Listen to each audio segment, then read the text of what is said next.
Hello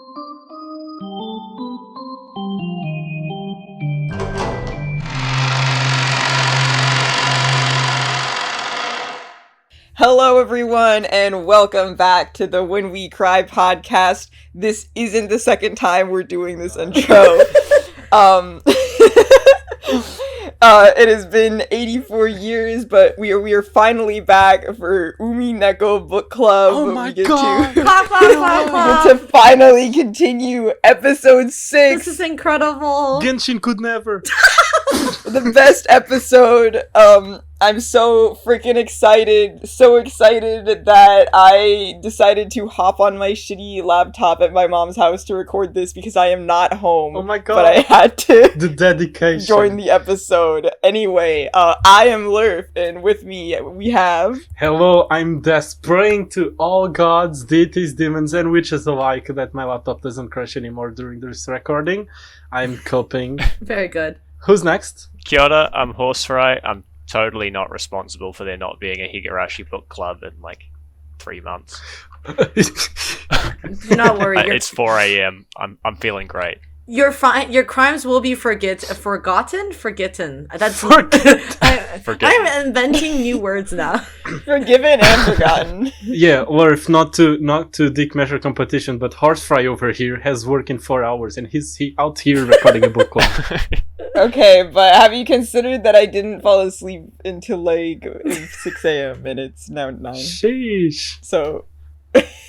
I'm running on 3 hours. Right. Everyone's a real champion here, but I'm also Lorenzo. Hello. Okay, let's go. Or Mushroom, you're going to say something? No, I was gonna also introduce myself because I didn't know if you were alive or not. But I'm so great. I'm here. It's really noisy. It is okay. Hello, it's your friendly neighborhood mushroom. I'm waving my funny little hands at you, even though you can't see me. And I'm Pokey. Yay, Pokey! Wee! I said that really loud. It's okay. It's the confidence that matters. Yes. Yeah, we scale the volumes anyway, or I do. Yes, we did. I just normalize volume. I don't even know what that does, but it makes everyone sound the same. I understand it. You love to see it. I apologize if you hear a war zone happening in the background. My cats are beefing. Sheesh. So, if you hear shit, it's just my cats being Yeah, and if you stupid. hear any meowing in my background, it's because I'm in a live warfield. Okay, so what has everyone been doing? We're gonna keep it. We're gonna keep everybody for 3 minutes. Everybody gets to say 3 minutes at most, just so we can make sure 3 minutes. we don't. 3 minutes in heaven. 3 minutes in heaven sounds perfect. Wonderful. So am I first since I'm first on the list? Sure, go for it. Yeah. Okay, so it's been so fucking long since we've recorded. Last time I was still absolutely enjoying my ride in the UK, and it's been so long since we last recorded that I've gone through all stages of grief, and I have arrived at the conclusion that this isn't for me, this country isn't for me, and immigration isn't either, so I've decided that I'm fucking back to Portugal. Not quite sure when, but yeah, my experience wasn't the greatest, so I'm going back. On a more positive note, though, it's also been so long since we last recorded that in the meantime, I now have a girlfriend. Whoa, And- this is Whoa. Oh, yo. Congrats. This guy got a girlfriend here. Bro got a girlfriend. Bro got a I like the girlfriend. reaction was whoa as though we were surprised. No way, an Umineko fan? How the fuck? No, but this is relevant. This is relevant for the fact that we're recording a book club, because I have a question. Now that I have a significant other, I am faced with the dilemma of do I introduce them to Umineko? What if Yes. they don't like it? What if they like it but Yes. completely miss the fucking point? What am I gonna do then? Do I divorce? Well, that's do why I you're divorce there. them or do I divorce Umineko? What the fuck do I do? No, you divorce them. Umineko has been in your life for so long. Yeah, yeah. How could you What if really? what if Kinzo is their favorite character? Fuck am I gonna do then? No. Just listen to me, Des. I'm putting both my hands on your shoulders. If your significant other doesn't understand Umineko, they don't have love. Oh my god, that's so true. It is proof. It is proof of whether they are worthy or not to be your partner. That's how you know if they have love or not. Reading 200 hours of Umineko is the litmus test to whether you'll be happy forever or not. Exactly. I see now. It is the strongest litmus test. So you have to introduce them to Umineko. All the fuck has been cleared. Thank you so much, Worth. You're welcome. Alright. Who's next? It's been so long, I don't even know what's like news anymore. Should I talk about You and Me and Her? I think I've read that ages ago. Yeah. Sheesh. Yeah, you did read Yumi and Her. How did you like it? I did really like it, but it is also like just porn. Like I was not prepared for that. I would like to disagree. But it was good. It was a good story in amongst the porn. Wait, I feel like I have sold everybody on the fact that it's just porn, right? Did I not tell you that it was gonna be just porn? I knew it was just porn. Here's the thing though, like I've read books with like sex scenes in them. Apparently they were just like doing an obligation. I feel like the books that I've read before with sex in them, the editor was like, "This is good, but like we're a very serious publisher and we require hentai in our fantasy novels." And so like I just like read them. I'd be like, "All right," like they just describe what happens and then the scene would be over and then I'd carry on. This is hardcore. I've never seen anything like this before. That's so funny. Maybe I should read it. Lurf. Sorry, Lurf. who said that? read you and her. We'll have to talk. I'd love to hear your thoughts about them. You've never read it, Worth? What the fuck? I've never read it, but I do. It comes free with your Umineko and Fata Morgana brain rot. What do you mean you've never read You and Me and Her? I haven't read Fata Morgana either. Fake fucking Umineko fan. How can you? I'm sorry. I was busy with Danganronpa. Okay. You went through the other route. I see. I respect And that. Haruhi. You went the other route. Yeah. You minored in Danganronpa rather than Yeah, I majored in Umineko and then I minored in Danganronpa with a focus in Nagito Komaeda. But yeah, I think like the thing about Yumi and Her, I think I mentioned many times, which is that the plot happens during the porn, so you can't just skip the porn. Like it is The porn is the plot. But that's the best way for plot to happen. Yes, exactly. Lurf, you'll love you. Listen, I'm not saying this because I'm horny. I'm saying this because sex is a very interesting way to study characters and the way people interact with each other and like Lurf, feel about you it. have to read it, Yes. man. I need you to read it so we can talk. You can read my dissertation about how to translate sex scenes because God. Okay, we need to move on from Yumi and Her. Yes. Okay. But wonderful. No more horny. All I'm going to say about this is that I could definitely rewrite You and Me and Her to not have sex in it, but overall, if you're gonna play it, that you miss the spice. you're gonna play it. Install the sex mod. It's not a mod. It's DLC. Got it. Yeah, I'm writing this down. The sex mod makes the game a thumbs up. Listen, I do not underestimate the power of a sex scene. There sure are a lot of them. Yeah. Listen, this is not a horny thing. I'm No, that's what I mean. No, Lurf, that's the whole point. Like, the whole point is that we have staffed this whole podcast with exclusively weird asexual people. I guess there's also Des. Hi, Des. Hello. I find it so funny that Worf was like, I have nothing against sex. In fact, I have lots of friends who have it. Yeah, that's me. Listen. I write porn. It is what it is. I think it's interesting from a psychological standpoint. It's a fascinating phenomena. I also agree.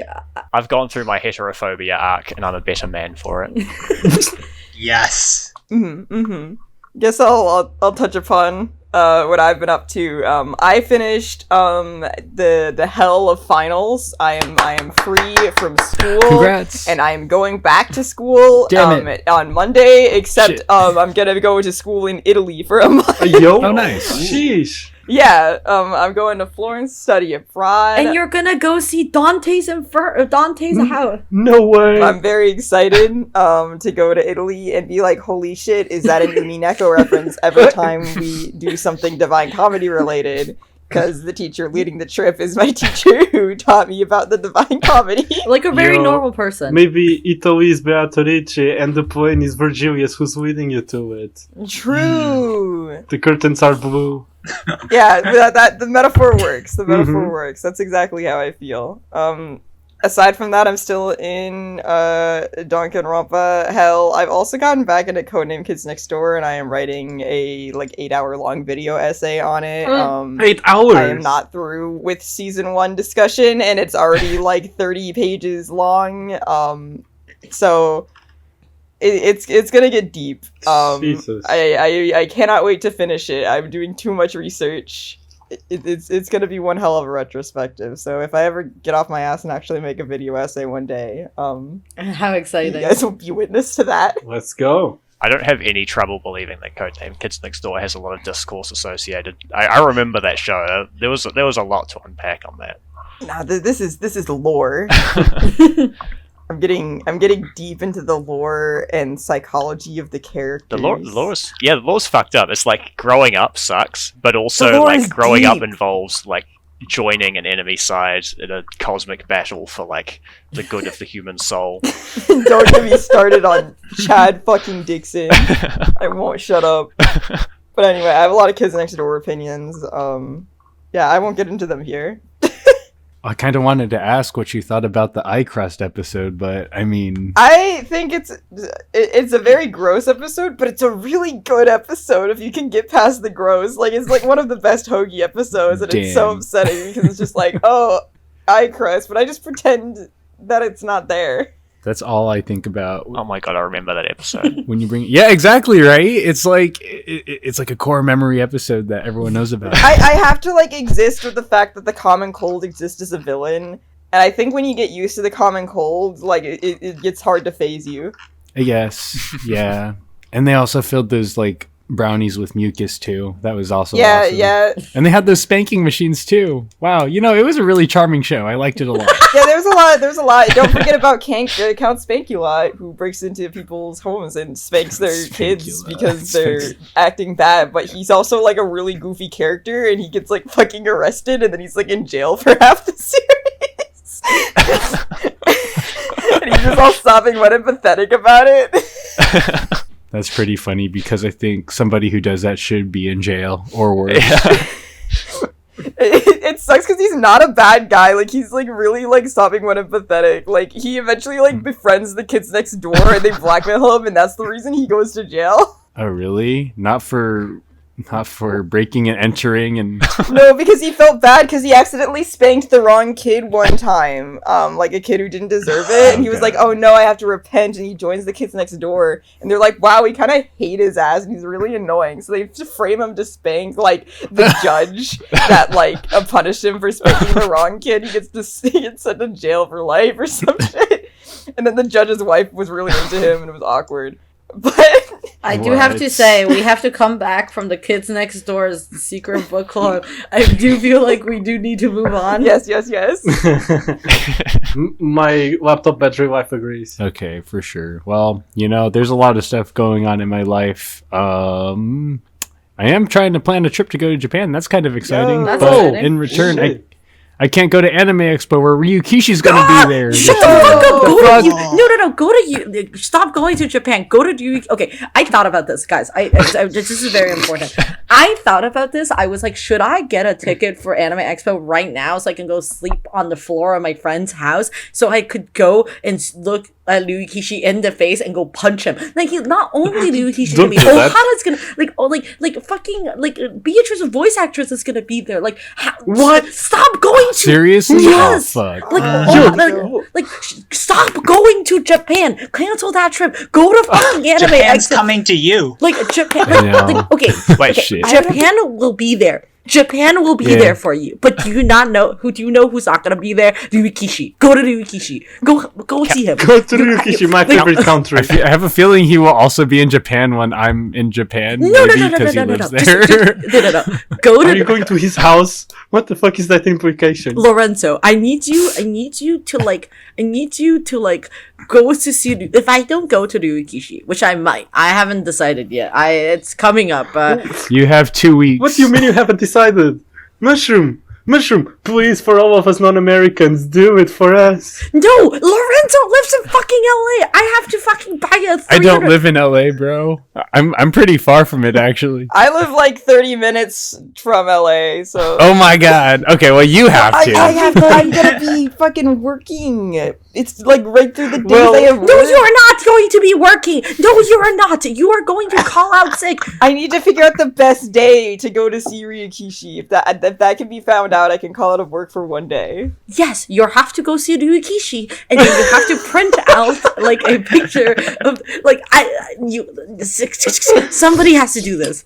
Please, Worf, we need to get answers. We need to understand. We need to understand why Ryukishi felt the need to have child nudity in Higurashi. Worf. We need to get the answers.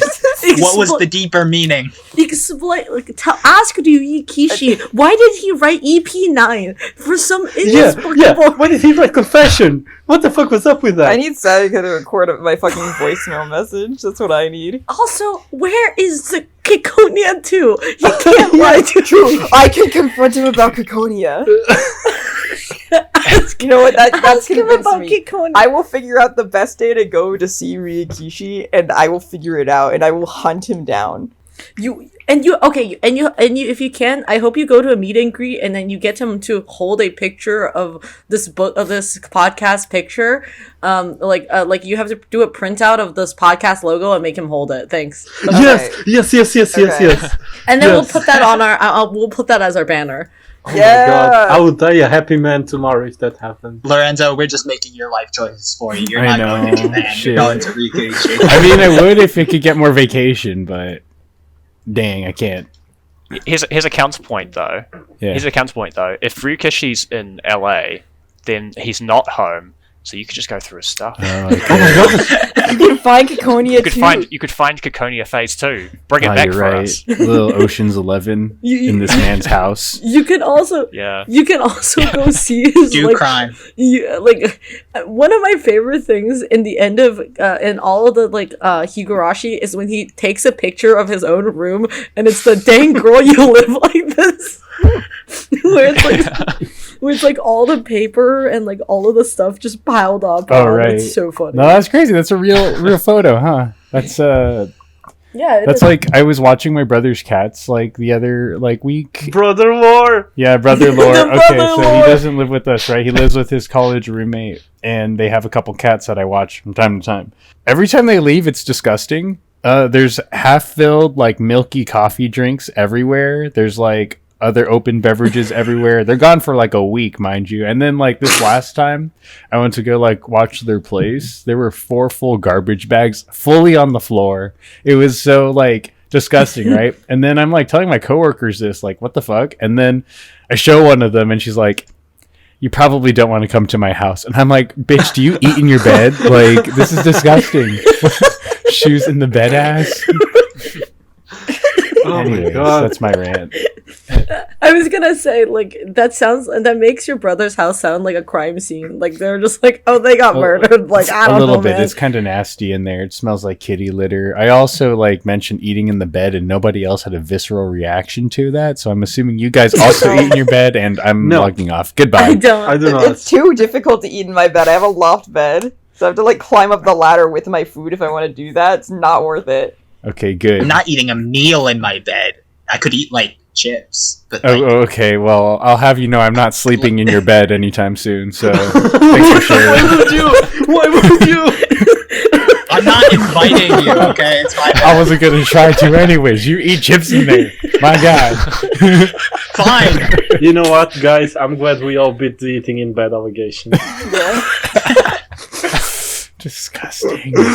Like, okay, I'll admit, It's like, not that bad. I let the dog sleep in my bed, and I have found some ticks in there, but chips, I draw the line at. Well, we do need to keep moving. So, have you yeah. done anything else since last time? Not that I can fucking remember. Okay, Lorenzo. Besides cat sitting, That was my lore. Oh, yeah. Ryukishi, assassin. I mean, meet Yeah? and greet mission. mm-hmm. Yep. You should join me. one of these days, maybe not for AX, but another time. Anyways, next. Yeah. My only thing I want to say is that I'm currently writing my Genshin Impact linguistic essay, and it has I'm finally at the recording chunk of it, and it's going well. And besides that, I guess I have real life things that are going on that are not interesting. Oh, that sucks. Which I mean by just like I'm very busy. Like I've been just on that fucking Sigma grind setting out.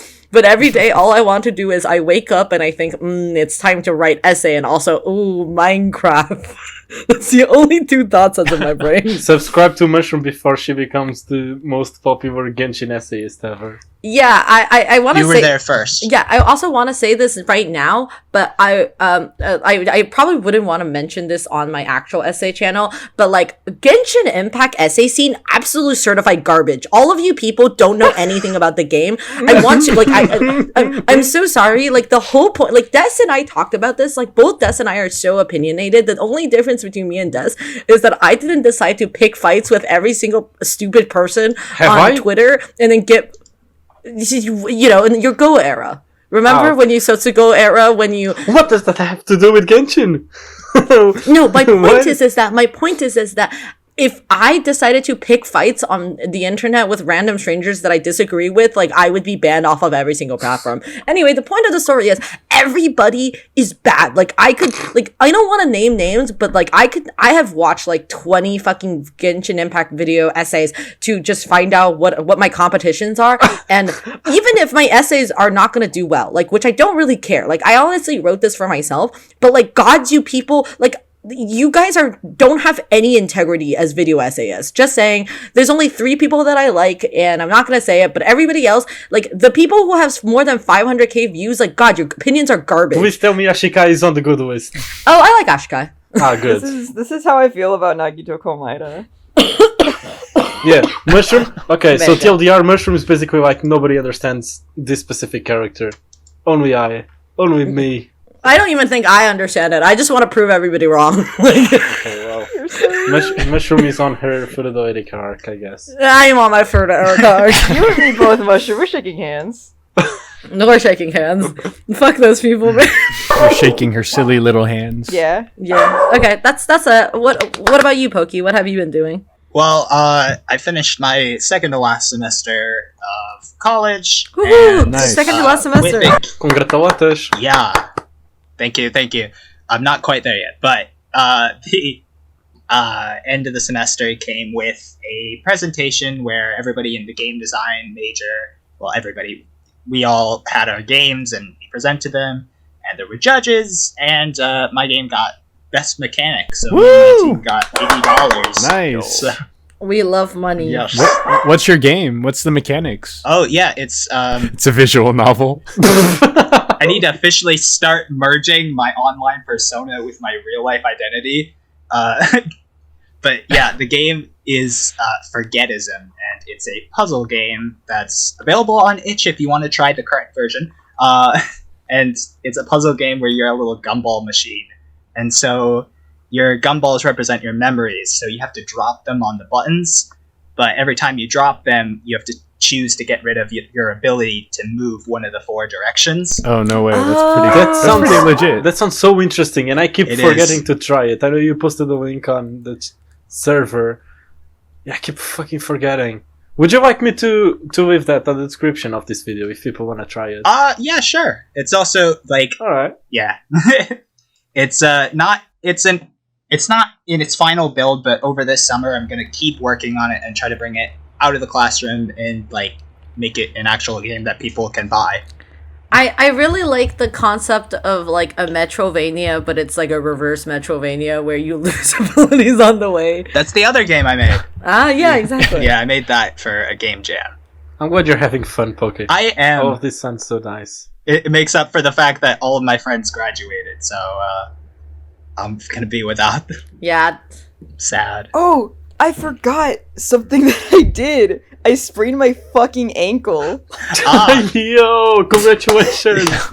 like a fucking dumbass. You touched your backwards ankle, and you're like, "Oh yeah, I did that." Yeah.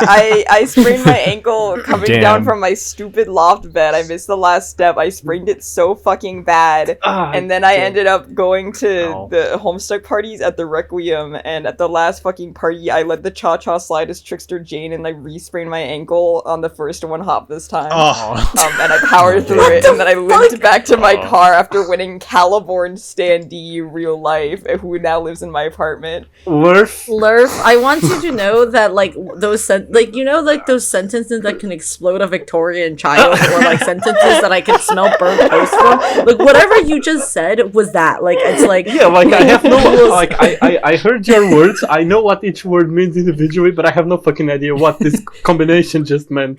Lurf, none of those words were in the Bible. Like and it's called Homestuck. Sure, the Homestuck is the Bible. Homestuck is actually a creation myth, but that's a whole other subject. Homestuck smoking room when Homestuck hidden tea party when. Yeah, here it was worth it because I have this guy in my house now. Oh, sweet! Did you get that in exchange for the sprained ankle? No, I won him in a silent auction. Nice. What the fuck do you mean a silent auction? Do you just do hand signs? It must have been hard with you screaming in pain from the ankle. A little bit. It was a little difficult. Well, to be fair, I did win him before I sprained my ankle. Oh, got you. It was payment. If you want this, you need to sprain your ankle. Yeah, $120 and a crowbar to the ankle. Okay, I think that means that we have Hopefully got through most people's thing. Oh my god, Lorenzo, do you want to say something witty before I move on? Witty? No, he doesn't.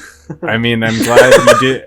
Well, if you sprained your ankle getting out of bed, I hope it wasn't for getting chips to eat in your bed. Yeah, you know? No, I was just... Okay, stop it. Okay, that's the end of I was just going to the bathroom at like 3 a.m. and then I had to go to the hospital emergency room at like 4 a.m. and then I had to skip class. It's better to sprain your ankle getting out of bed than to bite your leg off getting out of bed. Is that all? That's all I'll say. Yeah, that's true. Very good. Okay, I think we have that was all everybody's lives. I hope we kept it under 30 minutes. That's pretty good. Let's go. Okay, so I will have to say I'm super excited to do EP6 again. Very exciting times. And Lorenzo, please take it away. Do you have everything on the docket? Yeah, in my little noggin. I also have a yappy dog in the background, but he's joining us. Yo, what has the dog been doing for the past 3 months, though? What the dog doing? Oh my god! Do you want to know? He's been through some shit actually. Like he broke his damn jaw. He had like a splinter in his eye. What the fuck? Like, I'm just like, wow, he really is be doing that. The other day he was like playing with me and he like headbutted his eye into my knee and I'm like, oh my god, we got to get another like shit done for him for his popped eyeball. But you know, is the dog stupid? What the fuck? Kind of, yeah. He's so frail and fragile, but it's whatever. He's fine now. He does. It's relatable. Yeah, he just had a cone around his neck for like 5 months straight, and people would be like, "Is your dog okay? Are you like beating him?" Damn. Anyways, besides beating the dog, I've been reading Umineko, and I mean, I honestly forgot like what happened last week, left off, but this section of the story has like Shannon and Cannon just talking about like how, you know, oh, do you think we could ever achieve true love? You know, you really got to believe in yourself. And then Cannon finally stops being moody and like confesses his love to Jessica. And then at the same time, you got the meta world chick Beatrice just like watching all this and being like, ah, man, something, is this really my true identity in all this? But we don't really know what that means because they keep talking about like why they were born and all this. And honestly, same. But we jump over to sorry, the story happening on Rokenjima is kind of fast tracked in this episode where we already have Erica introducing herself to the family at the dinner table and being an annoying prick. She's basically like the Redditor sitting at the head of the table being like, actually, did you know you could actually solve this riddle if you thought outside the box? Yeah. And Battler's kind of like, hot on her heels and like on the same wavelength in terms of like, being good at logic. So now we know that Battler's actually kind of smart, except not for the first 4 episodes. Well, no, he figures it out on the 5th. No, he doesn't even figure it out until the 5th episode. So he's not that smart. But Erica's, doing a bunch of like her annoying bullshit, and she's like, actually, I also think chopsticks are the more superior utensil to the fork. So she's like a huge weeb on top of that. I was gonna say, I took this screenshot of this specific Erica thing she says. She's like, mystery is a genre that ended half a century ago, at least as far as I'm concerned. However, thanks to countless ignorant fools, I get to play my part as a detective, which is the most Erica thing to say ever, because she does, in fact, know more than anyone else in this room, but she gets so obfuscated by that in practice, she performs horrendously. She just falls down the stairs every step of the way, just because of her pride. If she controlled that a bit, she would be the most intelligent person in the room. Well, first of all, Erica does not read mystery novels because she reads mystery novels. She reads them in preparation to shove it in people's faces. And I just like the idea We're not the that same. she treats puzzles the same way that she treats mystery novels, where, like, in preparation for this specifically, she looked up every single riddle book that was being produced and looked at the answers just so that she would have them in advance and be like, oh, there are no new riddles, guys. It's all recycled. I do actually was gonna say the reason I really like this conversation about saying that mysteries are like Erica being like, mysteries are all washed out. There hasn't been any new content for 100 years, and like Valor's like, you're saying like that. Like, are you saying that like Romeo and Juliet is the end all be all of all like romance? like, romance? And then it's such a funny thing because like Erica's like the, wow, I'm only 15, but I am the get off my lawn type. Like, what do you know? It's so funny. Like, Erica would have loved Twitter. Is Erica not the one, I might be misremembering, is Erica the one who says, yes, that once you've read Romeo and Juliet, no need to read out any other romance, you get it? Yes. yeah, That's yeah. Furude Erica herself. She's an anti-fan. I know somebody who's like that. You do? In real life. Well, in high school, it was crazy. It's like there was someone, I was taking like a computer science class, and this one guy dead ass said, why would I play a video game? That's just somebody else's programming when I can play with my own. I'm like, oh my God. I wanted to punch you in the throat, but that's Erica right there. But somehow she's a little bit more endearing than that. Yo, the dog agrees. That's a terrible insult you could do for a real life person. Like, I could tolerate Erica over you. That's so true. God, imagine being told you're more insufferable than Erica. Honestly, if I said that in real life to somebody, I think I would deserve to get punched in the neck too. Because like, then people would know I read Umineko in real life. But that's beside the point. I actually met somebody yesterday. Well, I have this friend who I just learned that he also read Umineko in its entirety. Oh my and I'm God. like, oh my God, that's so cool. And we were completely normal about it. But anyways, anything else up until now? Because Yes.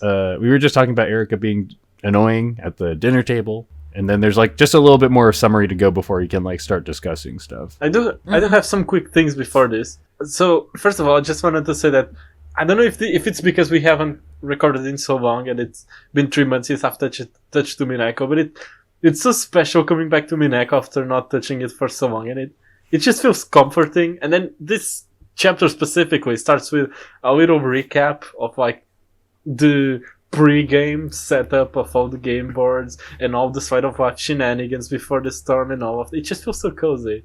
It's just so nice. Yeah, I really like Canon's scenes here. Especially in my first read, I remember it really touching me a lot.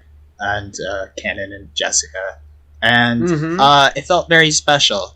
Oh yeah, we Canon reveals their name to Jessica in this chapter, And you're like, what? Yoshia. Yoshi. Girl. Yeah. Yoshi. He goes like, I'm Yoshi. But Yeah, and I was also gonna say... He also commits tax fraud. Oh my god. Damn. At least he doesn't get dropped off cliffs so Mario can jump higher. So I was also gonna say, they bring up again the fact that the cousins always sleep and all the other relatives always sleep on the guest house instead of the main mansion, which got me thinking, why is that? Is it because Kraus just wants to make use of the building that he built just so he doesn't feel as bad about his failure? Or is it just like to create a divide between the rest of the family and his branch of the family to be like, yo, this is my mansion, this is my stuff, hands off? I have a lot of thoughts about why that is, and I feel like some of them are more spoilery than others. Okay, But we'll revisit I do this. also think but I also do think like the main mansion, I like from what they say is a more Eastern style mansion, but like also shabbier because it's older than like the guest house, which is newer but more like commercially like a hotel. yeah, I'd rather stay in the guest house. Yeah. He was like, you bitches eat in your bed. You're you're living in a different house. Oh my god, Lorenzo, I love you on during our episodes. You just keep bringing back all these jokes from the catching up part. I don't know how you do it.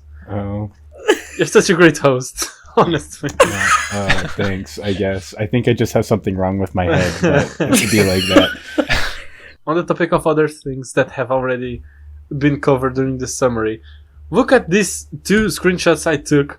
I have never seen these sprites. Canon, with these expressions, hello, when? Smile. Yeah, this episode is the first time in all of Umineko that Canon smiles. Like, Jesus.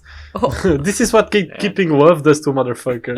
When I first saw the Canon smiling sprite, I had to like leave my computer. I was like so emotional about it. I was like, oh my god, this is the best thing I've ever seen in my life. Look at him, he's actually happy for once in his fucking life. He's fixing his depression. Even I. Yeah, I was exactly. Even I. Even I. You guys are reminding me of all those like joke posts about people being like, oh my god, the new Genshin character is so daddy, he's such a bear, and then it's like The most twinkest guy so ever. it's a twink. That's exactly what I'm seeing here. You're just like, it's literally I mean, like, of course there's a lot of context to it, but it's just, you know, Canon with a little happy face. It's literally just a PNG. It's not that deep. It is. Why are you getting so excited? This is so funny. Save me, smiling Canon Umineko PNG. I need to print him out and like frame him on my wall. Okay, this is my future episode idea for a episode. We should rank all of our favorite Sprites? favorite sprites. Oh my god. Happy Hideyoshi with a gun is one of my favorites. That's a really good sprite. Happy Hideyoshi with a gun. And what's another one? Like, I mean, but yeah, like Toad excited with legs showing. Some of my favorites are a little spoilery. yeah. Alright. Well, I mean, every face Erica makes is funny, and right now she's just making normal faces right now. As far as things that have happened in the first chapter we're covering, true feelings, I think I mentioned this last time, is that I'm keeping an eye out on what I'm calling visitor exclamation point Angie and Miko exclamation point Angie, and which one's observing which scenes.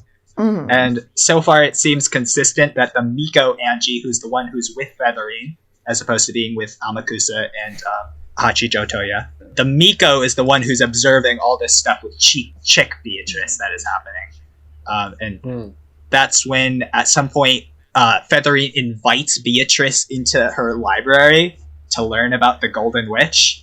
And there's a line that I've written down. I can't remember. we're jumping a bit. Oh, we are? But yeah, the summary will eventually cover that. Oh, yeah. sorry. I thought we were... I thought now was a good time because we already started covering the annoying guest. Yeah, no, go ahead. You started now. Go ahead. I'm just saying that so the listeners know that, yeah, we will be covering this. Yes. It's just a little bit further down the summary. Yeah. When Chick Beatrice comes in, they say that they weren't actually interfering with the play. It was just a bit of directing to shine the spotlight onto the tale of Beato's past. This was nothing more than the witch at theater going watching a play. So I think that's sort of how I can reconcile personally Featherine as opposed to Battler's Tale that is being written, and how when Featherine and the Miko Angie are observing this, it's just sort of, they aren't actually interacting with the story, they're just observing Chick Beatrice in this new way. And I just find that interesting. I do have to say, like, we right now we're talking about this now, and the thing about everything that's happening with between Featherine, Angie, and Chick Beatrice, very fascinatingly weird things. Like, it's very confusing and not very clear on a first read, nor is it very clear on multiple reading, I would say. So yeah, it starts getting a little muddled and a little hard to follow, but like not in like a sloppy way. It's just like there's a lot to take out of it. Yeah, there's a lot happening, and I honestly, on the first read, I was so fucking lost. I had no idea what the fuck was happening. Yes. But on a reread, it makes sense. Mm-hmm. It does, but it's very confusing. It does. It does make a lot of sense. So many Beatrices and so many moments with those Beatrices are getting layered together into this analogy. Yes. Right. And then we even have like this weird like scene where there's somebody, it's a first person like perspective of like being locked in the room trying to exit. They like try to break the glass open to like get out, and they get all bloody in the process. And then we just skip over to Erica, just being Erica. They're talking about the legend of Beatrice, and Maria's like, that's Beatrice, you guys better watch out, she's gonna do stuff to us. You better watch out. You better watch out. You better watch out. You better watch out. You better watch out. I'm glad we all thought of the same fucking thing.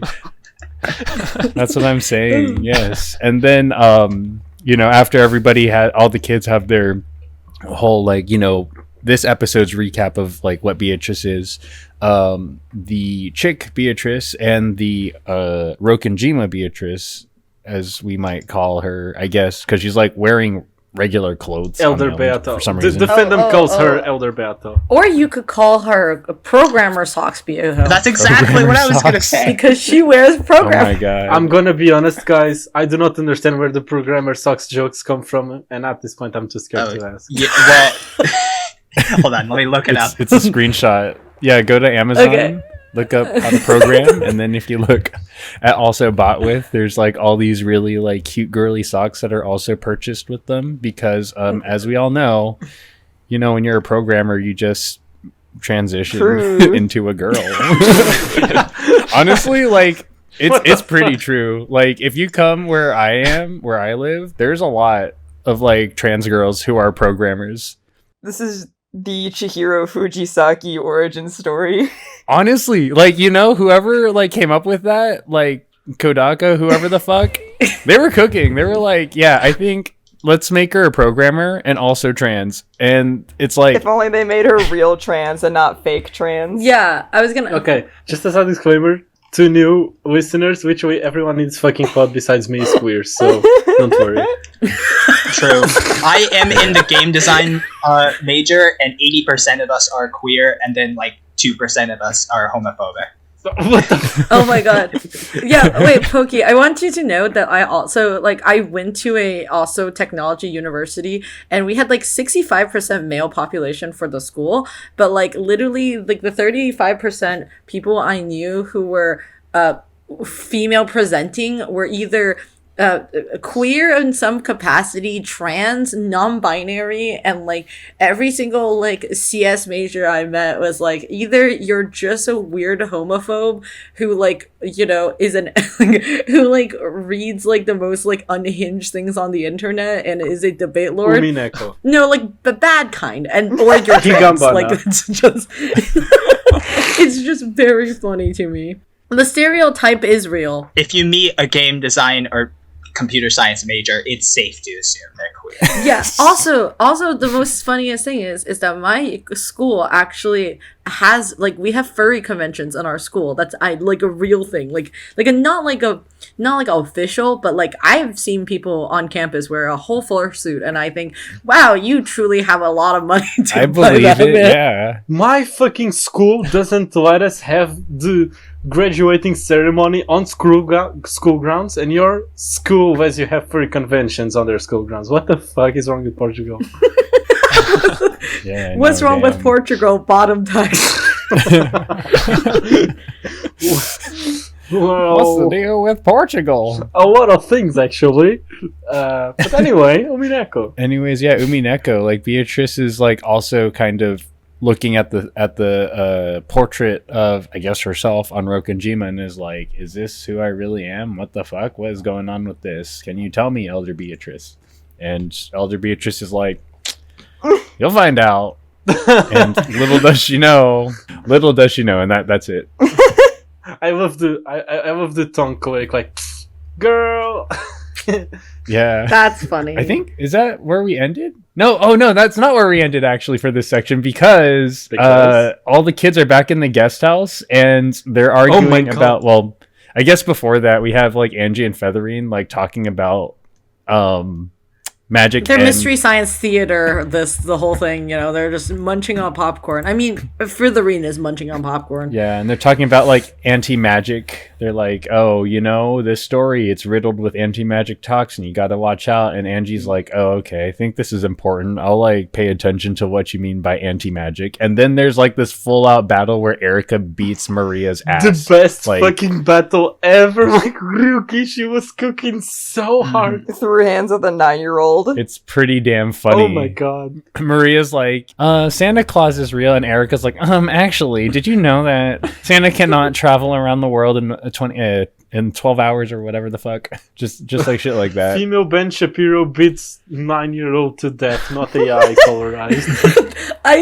One of my favorite photos of all time is still the Ben Shapiro with his girlfriend, and it's just a picture of Ben Shapiro with Erica photoshopping. It's like what? Like literally, like this is just peak Twitter. I think about that image all the time. Every time Erica speaks, I'm like, girl, you are. Okay, the thing is that, like, I know we rag on Ryukishi, and we're going to see him and punch him in the stomach, but, like, the fact is we are not punching yes, him. we are. Yes, we are. For legal reasons, we're not going to do that. But, like, Ryukishi has the magical ability of writing so much incredible things into, like, basically, he future-sighted all the shit. Like, the joke about Ryukishi is writing and God is copying, like the fact that, like, Ryukishi wrote, like, Erica, like, the most r/like atheist debate lord, like, person of all time, and like wrote like moon tourism Elon Musk like Krause who like will buy Bitcoin and like get those apes. Like it's just so funny. Like I can't believe it. Like what was he doing? He was cooking. He's cooking. Really? He is cooking. Anyway, have we reached the end of the summary? Yes. Okay, because I have things to discuss about things that we kind of just jumped over. Let me just sneeze. I'm not sneezing actually. My body gaslighted me. When the pressure's on, the sneeze does not. This is what normal humans do. They sneeze. I'm about to sneeze. I have sneezed. I snoozed. He snoozed. Me when I snoozed. Anyway. I really absolutely like and love and adore the cheese quiz. Because it not only is it an amazing party trick to be like, yo, what's the least amount of cuts you have to do on a cheese to divide it in 8 equal parts? Not equal, in 8 parts. It's like, it's so good to keep people entertained. But also, it is an amazing gateway into understanding some of the characters. Because, so like, I have a small analysis to do on Krause, Butler, and Kiria. With just the fucking cheese quiz, which is crazy. I love cheese. Thank you for giving me this opportunity, like the sim. So, there's this portion of the story where Natsuhi is like, to make 8 pieces, 4 pieces would be enough, right? And then Eva is like, that's dumb. It would hardly be a puzzle if that was the answer. And then Krause is like, that's right. There are usually These are usually set up so that a smaller number than you'd expect is the answer, but still, how exactly could it be done? And so basically, Natsuhi gives the wrong answer, Eva makes fun of her for that, and then Krause agrees with Eva, basically saying, yeah, Natsuhi is dumb. Which basically just, That's how the Ushirame family works. You have to save the face of your branch of the family. So if your wife shows herself to be not the most intelligent person in the room, you have to be like, yes, my wife is dumb. Anyway, that is my branch of the family isn't as dumb as my dumb wife. I also agree that her answer was dumb, dear sister. Anyway, I also don't know the answer. Classic Shromian moment. and then I went on this, and then Butler said, Butler's just so fucking, he's just so lost. It's so funny. Butler is like, isn't it something like, is the answer not something like, use 0 slices with the knife and just break it apart with your hands? And then I went on this whole analysis being like, oh, Butler always comes up with outrageous suggestions instead of actually thinking about the riddle, instead of actually respecting and just believing that whoever wrote this riddle wanted to make it a fair mystery to be solved. And that's just like a whole analogy of his behavior throughout the series, and that's what he's gonna learn this episode. And then it's just like, he seems to initially, the story portrays him as if he's initially too stupid, lost, and he doesn't understand the answer of, oh, it's just 3 slices. Because 3 slices is the answer all of the whole family comes up to. So the story initially portrays him as not even reaching the 3 slices answer. But then he comes up with this deus ex machina of an answer of being like 1 slice, which is gives everyone a gap. And so my interpretation of this scene in like completely shifted from, oh, this is a parallel to how Butler has been throughout the entirety of the series. And it shifted to, oh, Butler is learning. He actually is trusting whoever came up with this riddle and putting enough thought into it that he actually came up with a very out-of-the-box answer that doesn't disregard the mystery at all. He's learning. Growth as a character. I both agree and disagree with this take, because I feel like Battler has always come up with very, like, out-of-the-box answers. I feel like Battler's, like, a very creative thinker, but it just wasn't working in his favor when it came to, like, mysteries, because, like, I don't think he was really trying. Whose mysteries? Beatrice's? Yes, I agree. Sorry, censor it!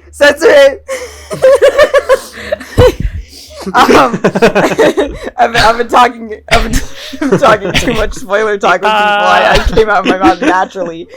Anyway, yes, when it comes to Beatrice's mysteries, I don't think, he wasn't, like, working to, like, solve them or really think about them because, you know, he didn't think they were possible. He didn't think, like, Beato was, like, worth his time and that it was ridiculous.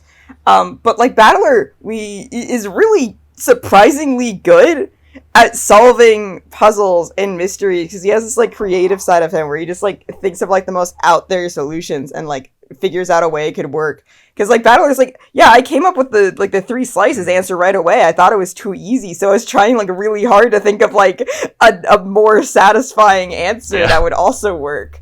And, like, he gets, like, so excited when he figures it out. And I just think, like, it just shows, like, that like, side of him that's, like, actually, like, really competent at solving, like, puzzles and riddles, which is fun because, you know, Battler's writing this episode. So he's kind of like, look, I can solve mystery, because he solved it, like, last episode. So he's like, look, I can think. Yeah. That's also another thing I was gonna say, like, this is totally Butler writing himself. He just makes himself so clever. And good for him. Can I say something real quick? Because I think Go for it. Horsefry said it last time, but unfortunately it was in a spoiler discussion. But the reason that Battler struggles so much is because he always has a second agenda that's sabotaging him. Yeah. Like, he doesn't just want to figure out, he doesn't just want to disprove that a witch did it, he also wants none of the people that he likes to be the culprit. So that's the reason that he struggles with these mysteries. Yeah. Whereas in a straightforward riddle like this, he can really shine, but also he is kind of just writing himself to be smart. I agree. It's also such a powerful skill to be able to be like, I have an answer, but I want to keep thinking about it. Like, that was my problem when I first read Umineko. I was like, I've already figured it out. But, like, as soon as that's, like, disproven, I'm like, fuck, Okay, now I have to remember what the situation was. I can't remember, so I gave up. Oh, That was my first read through of Umineko. that's fine. Everyone's kind of dumb on their first go. Rosa Yeah. Trice. If you keep thinking, you can like Rosa Trice. you can come up with resilient theories and multiple theories, and you might think of a theory you like better than the one that you started Mhm. with. Yeah, that's what Matt was showing. Also, I really like that the Ushiramiya family is like hamstrung by their super posh cheese. They're all thinking of that like camembert wheel, and then like Bat was like, oh yeah, like Craft. laminated craft Craft cheese. Like The puzzle that only the common man can solve. I'm now just thinking about that craft cheese. yeah. Damn, the fact that they are so up their own ass becomes their downfall. This No way. sounds like a theme, am I right? The cheese puzzle is so much deeper than people realize.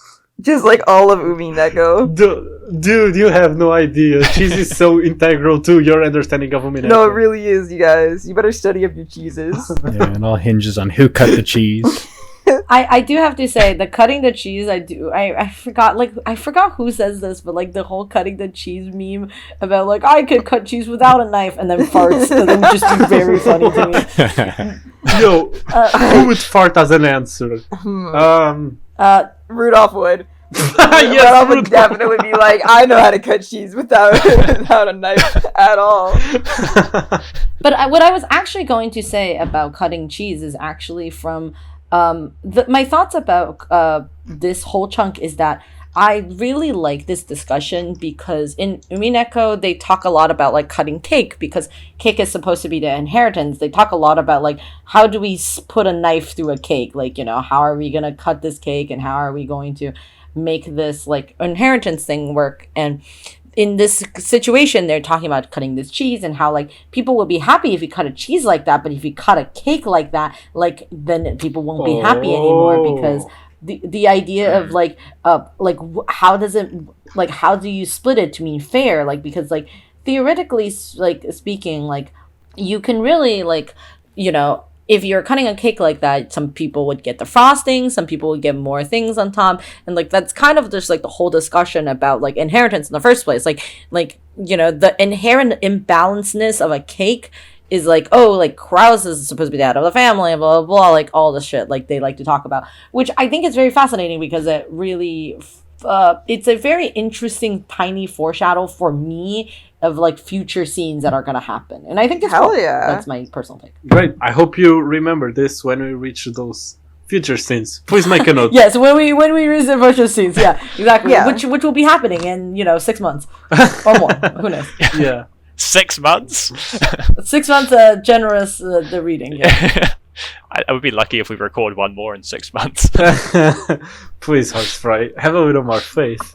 And then the last character that has some spotlight put on them for analyzing during the cheese thing is Kiria, because Eric is just being a bitch. She's just, oh, I am so great. I am so the best person ever to grace this island with her presence. And then she's solving all the riddles and not giving anyone like the time to think about them, to answer, to have fun with the riddles. And none of the cousins even think to interject because, yeah, and you can also interpret that as like, because even Kraus is just sucking Erika so much. She's like, whenever Erika starts playing with the chopsticks, Kraus is like, indeed, table manners are a window into one's upbringing, and Erika-san uses them quite well, which is just like, yeah, Kraus is so sucking up to Erika so that whenever they come out of this typhoon, he can like, be like, oh, I saved your rich daughter from the typhoon, you totally owe me, so please help me, give me money so I can pay my mortgage or some. Not mortgage, but you get what I mean. But anyway, none of the cousins even think to interrupt Erika, except fucking Kiria. Kiria is like, well, since you're a great detective, do you really need to take all of this so seriously? Which actually does end up working. Erika does end up chilling, which is just... It really shows Kiria's ability to, like, read people. Yeah, Kiria just knows how to influence people. Kiria doesn't influence people directly. She doesn't, like, make them do what she wants. She influences them into them wanting by themselves, by their own, like, conviction, to do what Kiria wants. Which is just like, damn, Kiria. The skill on this motherfucker. Kyrie maxed out in suggestion in Disco Elysium. She got that high charisma stat. So true. Yeah. I also just want to say, Kiria, immense Arwakino vibes. Agree, Mushroom? Yes, very true. That's so real. They should have the same kind of haircut too, like that kind of hair. Yeah, I top haircut. One of my favorite posts I ever read about Kiria on Twitter is is Kiria stupid? Why didn't she just marry a woman? She would be so much happier. It's that Kyrie would marry a woman, but then she might be a victim of hate crimes, and she knows that she needs to fit in with society. Yeah, to be fair, it's 1984. There's always an agenda. That's the only way Kyrie is into women. No, Kyrie didn't marry a woman because she needs to be like the person of power in relationship, and if she married another woman, there would be beef between them. There'd be competition. Kyrie has to be the best woman in the room, and if she has a wife, then they would be the best woman in the room. Oh yeah, Kyrie, woman-hating bisexual? Yeah. Yeah. Oh my god. Like no, literally. I thought a lot about the Ushinomiya family and how they are. And the thing is that I believe Kiria didn't get married with a woman because Kiria doesn't believe in love in that way. And like if she found a woman she loved, she would never marry them in that way because then she would have actual love, but instead she wants power. So no, she doesn't marry a woman. The woman hating bisexual is real. Like I'm sorry, Kyrie. Is it a coinky dink that you obsessed over Rudolph Ushiromiya of the Ushiromiya family, who you worked under and was seducing for several years? Is there a reason it's this motherfucker that stole your heart? Have we made the whole connection about how Kiria to me is like Ghislaine Maxwell? Like, have I went off this really horrible tangent yet? No, who the fuck is that? Anyway, do you not know who Ghislaine Maxwell is? No. Does anybody in this call know who Ghislaine Maxwell is? Yes. Why are you bringing her Say up? it slower. Ghislaine Maxwell. She's the person who. She's the one who counts the money for Jeffrey Epstein. Anyway, I can't. Yeah. This is a very long story, and if you didn't get if the joke wasn't funny, then explaining it would involve me going into crazy. I have to explain what a pedophile island is. Yeah, which you probably all know about. I'm sorry. Thumbs up. Yeah. Not thumbs up. Not thumbs up about the pedophiles. I'm so sorry. I'm glad you turned that up. We found a home for George. Jesus. A home for George.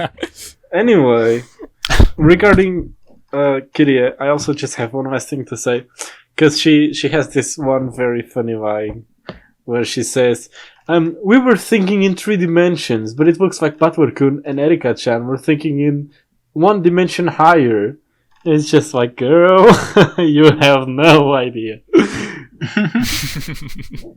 Oh, yeah, crazy. Kyrie is just special like that. She is. She's a special little lady. I love her. I want to kiss her on the mouth. The mouth. But like in a non-gay way, like in a way that she would accept. So she won't feel threatened by me. Worth, in all honesty, do you think being queer makes that statement any less pathetic? No. Okay. Why'd you say no that way? Okay. How did we get on this? Oh yeah. Oh, we're just talking about Kiria. Well, what else do we want to talk about in this scene? I mean, nothing. There is a cheese puzzle, and there is also a rat. Oh yeah, no, I do have something. Actually, I didn't, but now that you asked, now I do. So Tesco has all of this. Yeah, I've been having lots of fun on Tesco. I love Tesco. Thank you for existing. Tesco has... You living the most British moment with just talking about Tesco. Like, what the fuck? Does Tesco not exist in America? No. No, they don't. I've What the fuck is that? I theoretically understand what a Tesco is. I've heard of it, but I don't think I've ever seen one. Therefore, it must not exist. Is Tesco like a 7-Eleven? Oh my god, Tesco Elysium. Sorry. Sorry, I am for Heineken's in. I am having loads of fun on this episode. Yeah, I was just gonna say, every week I've been trying a different kind of cheese that Tesco offers, and I've gotta say, one day I just decided to bring Gouda cheese home because it was a funny Umineko reference, and unironically, it's my favorite cheese now. You mean Gouda? I guess. No, keep calling it Gouda. The packaging doesn't tell me how to pronounce it, so Fucking losing my mind. That's you're the funniest person alive. What the fuck? When I go to the Tesco and pick up my Gouda cheese. Like, okay, guys, have you seen that clip of the day in the life of a Brexit geezer? Like, that is how I'm like whenever you're describing your British life, I'm like, yes. Girl, you have no idea. Like, I have a whole, like, my notes application on my phone is filled with British expressions that I find funny. It's called the Anglo-Swangopedia. And like, it is just made up slurs. Like, I don't know. I know this country isn't real when like there's this whole like bundle of yes, because they come in bundles. There's this bundle of expressions that's like when you go there's ways to this. So like going for a piss in the UK, you say you're going. Oh my god, there's so many layers to this. Okay, so like just quick aside. So going for a piss in the UK is called going for a wee. And yes. And going to the toilet in the UK is called going to the loo. And one of my there's 3 stories that I want to tell you about this. So I'll be as quick as possible. So one of my colleagues at work was going to the loo, and she basically just said, "Right, I'm going to the loo," and then she left, and like something just clicked in my mind. So do you know how like the expression of just saying like when you're leaving, you just say to the loo, right? That's like Hu Tao's voice line number 3. To the loo. Yeah. So is that where it comes from? Like people just going to the loo and going like to the loo, and that's how to the loo became a thing. Looking it up now. Anyway, I don't think so. British experience number 2. So they have this whole thing about like if you go for a wee. That's another thing. Whenever people tell me they're going for a wee, I just have this urge to say it, but I never do. Of being like, why don't you go to the GameCube instead? Anyway, they say I'm going to the loo, or there's an alternative to this, which is I'm gonna spend the penny, which just means you're going for a wee, you're pissing yourself on the toilet. Okay. That's spending the penny, and then spending the pound is number 2. So In for a penny, in for a pound. This is a fake. So if I drink coffee and I have a whole diarrhea episode, does that mean I'm spending my whole salary? No, wait, I'm sorry, wait, is that where in for a penny, in for a pound came from? Like, I'm going to piss, I might as well shit too? No. I'm losing. Yo, go for a piss, get the poo for free. How is...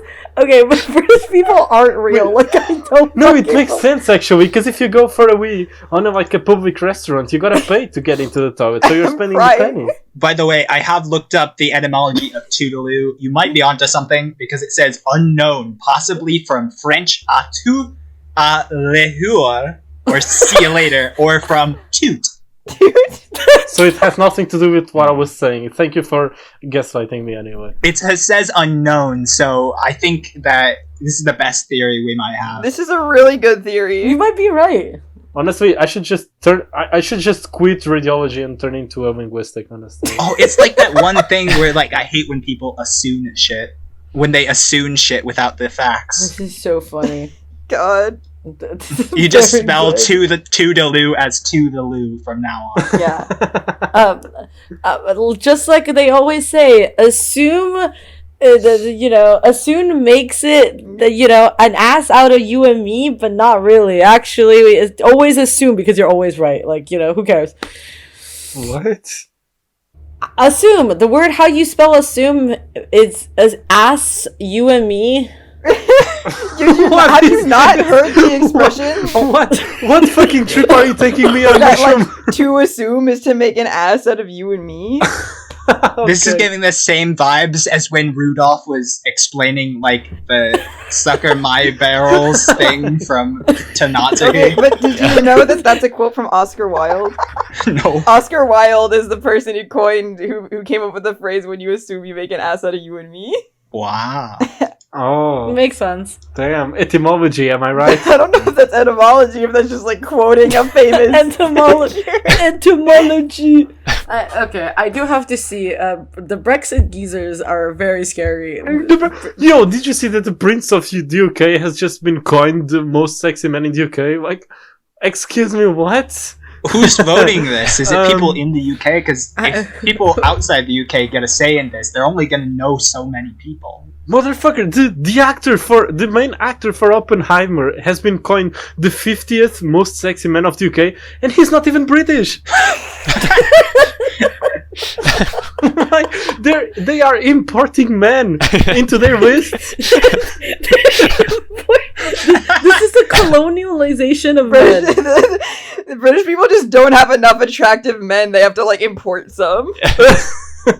The colonialization of men in the Britland is very funny to me.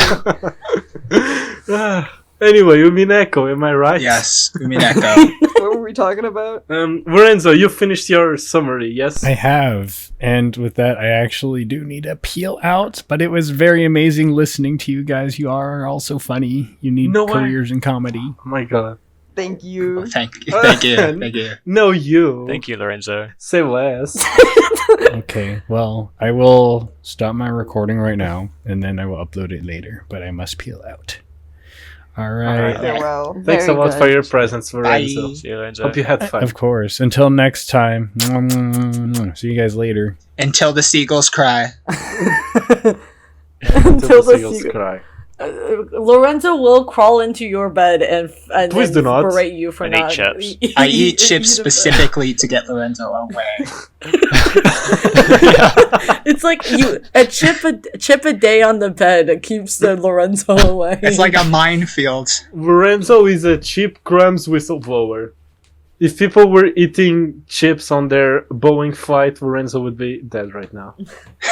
Yeah, okay, yeah, you must have missed like 2 days of drama on Twitter. That's why you don't get the joke. I've never been on Twitter in my life. Isn't it called X? What? Yo, Arvakino reference? No, it's Twitter. We're dead naming Twitter. I'm so sorry. I'm transphobic when it comes to Twitter. Yeah, we're all just dead naming us. Thus, every single time you mention Twitter, that just means 3 more years of Fire Emblem 3 Houses. Yes! Yes! Yo! No, I cannot get into this. I am holding myself with all the restraint in the world. Lorenzo, I hope you had fun. Okay, bye, Bye, Lorenzo. Lorenzo. Okay. See you, Lorenzo. Please save your recording. I am begging you. Des, just saying, one day we're gonna make No, a wait, secret tea Mushroom, party episode, and it's just gonna be mushroom. 3 more. Mush off the room. Mushroom off the room, please. Hold your breath, Yes. Lorenzo. You can stop your recording now. Lorenzo's Lorenzo's gone. gone. Lorenzo gone. He already did it. Oh, okay. Okay, I'm letting go of your mouth. Mushroom, please keep going. Yes, I was gonna say, Des, we have to make a secret tea party episode, and it's just about 3 more. The title is just gonna be called 3 More Years of Fire Emblem 3 Houses Discord, where we go through and chronicle every single random thing. Oh my that's God. marked off 3 More Years of Fire Emblem Discord. How does it keep going? How is there so much to talk? Yo, no, okay, slight rant. How the fuck do I see as much real life political discussions on Twitter as I see 3 Houses political discussions? What the fuck is going on? What is this? What world am I living on? What bug is there in the simulation? True to life story is much discourse. It's fucking ridiculous. Alright, can I jump topic completely? Of Please course. do, boink. I keep bringing us back to true feelings, but this is such a small line. But it just... Because I'm very interested in things like, where did the Endless Witch title come from? Where did the Golden Witch title come from? And Feathering says right here, to become a Golden Witch, one must solve the epitaph of the gold, and this trial cannot be skipped, not even by Beatrice herself. And I was thinking about Virgilia and how Virgilia, I said both pronunciations. Virgilia was like the Beatrice before Beatrice in this lore, and also is off and on again described as the former Golden Witch, was once an endless, now the finite witch. And I'm just wondering, did Kumasawa solve the epitaph? That's a very fair point you're bringing up. Wait. When is Virgilia ever stated to be the Golden Witch? In the tips, In at the very least. tips? I also think at the beginning of episode 3, episode 3, it's like, oh, it's that Golden Witch, Beatrice. She's here to save me. Oh. And also, if the Golden Witch powers are the one that are about the golden butterflies, as opposed to the endless witch powers, which I guess is like trapping people on the island and making infinite things happen. Let's see. I'm on the wiki. Chatamate, I'm putting a finger on your lips. Do we I was want to about do to this say we should go for to spoilers. spoilers? Yeah. There is something non-spoiler I want to say about this, which is that in EP4, they go to Kumasawa's son's house, and he says that Kumasawa tried to solve the epitaph, but he didn't think that she did solve it, because he's like, surely she would have come home with all that money. Mm-hmm. She did seem to get pretty close, though. Yeah, so the very interesting thing about that is that in EP4, the scene where you go to Kumasawa's old house is that she has a photo of, specifically speaking, that's one of the, like, which is where the second time where it hints at what is actually, like, I think that's when you actually learn what's actually written on. It's right there. Yeah. I think this is spoilers, though, right? Small point, way too late to show that. My opinion, doesn't matter. Why? I just like the clues to be more of a forefront, especially when we were talking about episode 2. But that's a tangent. Okay, but they do give a hint to what is actually on the when we first see it. Yeah. Okay. Okay, can we save this for spoilers? Yes. Yeah, all of this should be in spoilers. Sorry, I didn't mean to get into the epitaph stuff. But, I thought since like Virgilia and Kumasawa are always already connected. But anyways, what else? Yeah, because I just feel like this will be a much more rich discussion if we do it on spoilers. Yeah. Okay. We're also hinting at a solution to the epitaph, which hasn't been solved yet. Yeah, but like so is the game. So let's just stop. Okay. Is there anything else that people want to say before we actually enter the spoiler section? We could just cut all this part out and then have this conversation, or we could just reorganize it. But is there anything else that people want to say before we go into spoilers? Yes, that's what you want to say. I miss recording the book club so much. This is so much fun. I missed it too. I'm so glad I could come. Hugs all of you. Thank you so much. Thank you. Aw. Yeah. Alright, well, enough gay shit. Let's move on. Okay, so, well, if you, by this point, if you haven't listened, haven't read all of Umineko, you can now pause here, and we will now move on to the spoiler sections. But yes, thank you so much for listening. I honestly don't know if anybody still listening to our podcast is still reading with us, supposedly, and if we have taken this many times to pause and not make an episode, you probably already read ahead of us. So, see you in this. Maybe, but in fact, in the last book club episode, we did in fact get another comment saying that from a viewer that was saying that yes, they at the point were reading Umineko along with us. So, you know, there's always this chance. So there's always a chance that someone is reading along. And you know, reading alongside others is a very friendly way to do a reading. Like, it feels nice, and it's a very Umineko experience. Yeah. Well. Anyway. Then, bye to the people who can't listen to anymore, and let's talk about spoilers. What spoilers? Spoilers. We can't forget to censor my slip up. What's with the Sayo? Yeah, Yeah, when I said Sayo, like a fucking like idiot. Yeah. It's okay. Well, yeah. I haven't been talking to people who haven't read Umineko for a while, so I got like out of the habit of censoring myself. Worry not. Through the power of editing, this much spoiler censoring is possible for this. of course. What do you think, everyone? Fuck yeah. Okay, let's talk a little bit about the subject that we were just saying. Then let it be known that I am mashing through the beginning of episode 3 right now. What? Why? because I want to get that screenshot. You know, there's such a thing as an LP archive. Well, it's quicker just to do this then because I don't remember where that is. Wood truth, no, it is not. No, it's not. The LP archive is so incredible. Well, I already have it open, okay? I already know it was a mistake, so I gotta live with it because I had the mod installed and I have it. Okay. Yeah. You're committed to it now. But yeah, so what I was gonna say is that did Kumasawa has solved the epitaph or not is a very interesting thing because I have a few thoughts on this. So just to talk about things that are gonna happen in the future, which is that like we know that is this in the manga only, or this is also in the VN that that Genji gives a hint to Genji does give the hints. I like just finished episode 7 with CJ. 7? So yes. He does give a hint even in Yes, the that is like the thing that like gets Sayo to like actually start like seriously trying to solve it. Yeah, okay. So I which is nice. It puts her on the same level as the siblings in terms of knowledge about Ginzo.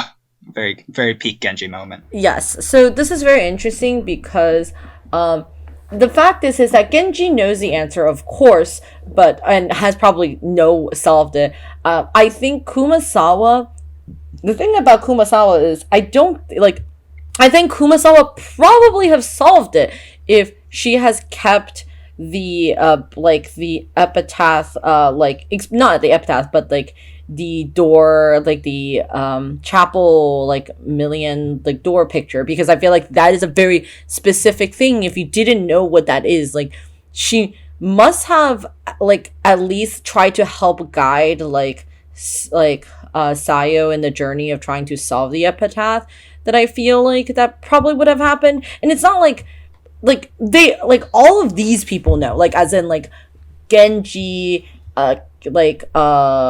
Kumasawa and like Nanjo, they all know that they are doing this for Sayo. Like that's something they know for sure. Mm-hmm. I feel like it is very like as in like I don't think it's that type of moment if like Kumasawa solved it, she can get all the gold. They all know that like this whole thing is just to have Sayo to solve it, supposedly. I think that you're right, but to a certain extent, you have to because it's that way with the bomb. It's that way with this roulette theme that there has to do with a chance. Kinzo says whoever solves this epitaph and finds the gold, that's the successor. They get all this shit, and I really hope that is my child, and that all the servants hope that. Right. So I have a thought about this whole thing that I didn't have until you brought all of this up. Because there's something very weird about Kumasawa.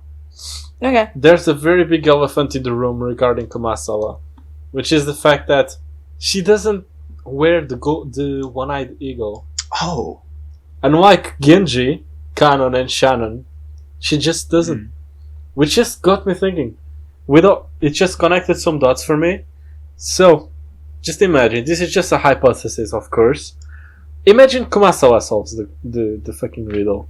Kumasawa doesn't strike me as the kind of person who knows how to cope with that, but she does strike me as the kind of person who, upon learning of this whole fucking situation and the fact that there's a whole fucking Beatrice living in living in Kuadorian, she would feel for this Beatrice living in Kuadorian, and she does strike me as the kind of person who would be more interested in trying to protect this Beato than in the ridiculous amount of the gold that she just found. Because it is a fact that Kumasawa is one of the people who allow Kinzo to go along with all of this crazy shit that he does.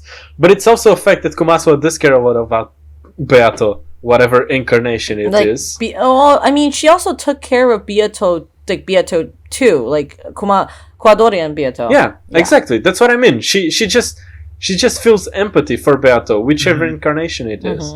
So her being the Golden Witch doesn't mean that she gets to use the gold. Maybe she just feels so bad for these Beatos that upon figuring out the truth about this fucking island, she maybe she just doesn't feel powerful enough. Because again, Kumaso may have learned about the gold before the epitaph was even put in. So she found out about the gold before the rule of whoever finds the gold gets to keep them was even made up. She just found the gold by being a servant and cleaning shit. Like it isn't necessary for her to have learned about the gold. In fact, yeah, now that I think about it, it's impossible for Kumaso to have learned about the gold after the epitaph was put up. Kumaso has to have learned about it before it was put up. And the fact that she doesn't wear the one-eyed eagle, the one-winged eagle, means that she wasn't trusted by Kinzo. She wasn't someone that Kinzo was like, you are now a servant worthy of keeping these secrets. She just found those out by herself. I mean, she is a pathological liar. She's incredibly lazy. Like she just and lazy as well. Like, Shannon and Kanon have the mark because they come from the orphanage. Genji has the mark because he's a long-time friend of Kinzo. And also has frequent gay sex with him. Yeah. Possibly lover, yes. Yeah, possibly. Kinzo possibly knows the taste of Genji's sweat, but that's for another time. Kumaso has none of that. I don't believe they have gay sex. Okay, not to the point where Kinzo would know what Genji tastes like, but Genji definitely knows what Kinzo tastes like. Okay, sure. Okay, fine. Anyway. Yeah, possibly. Anyway, the point I'm trying to make is that Kumaso may be the Golden Witch because she found out the truth about the island. She doesn't use the gold because she feels like trying to protect Sayo is more important.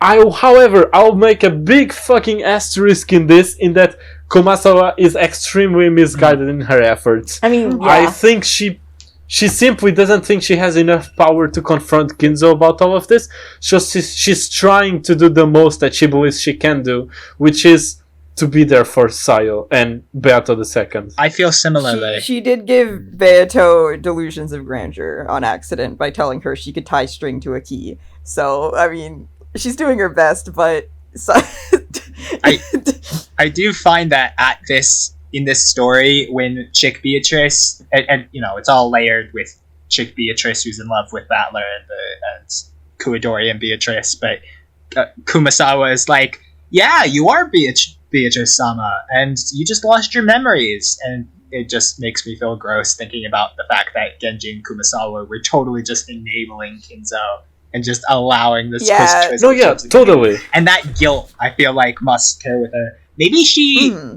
she just chose not to wear the one-winged eagle. I wouldn't put it past Kumasawa to just not, because, like, I feel like, because she also, like, doesn't, like, frequent the island, like, she's, like, quit and come back several times. She's not, like, a consistent worker there, so I think it's just, like, she is friends with Kinzo and, like, you know, like, likes helping out, and she, like, cares about the people there, and probably honestly comes back for Sayo and, like, for, like, Kuatrice, you know, because, she feels for them. I heard the theory that Kumasawa quits and comes back so many times because she has to keep going to Koidorian. Ooh, that's a good one. That is interesting.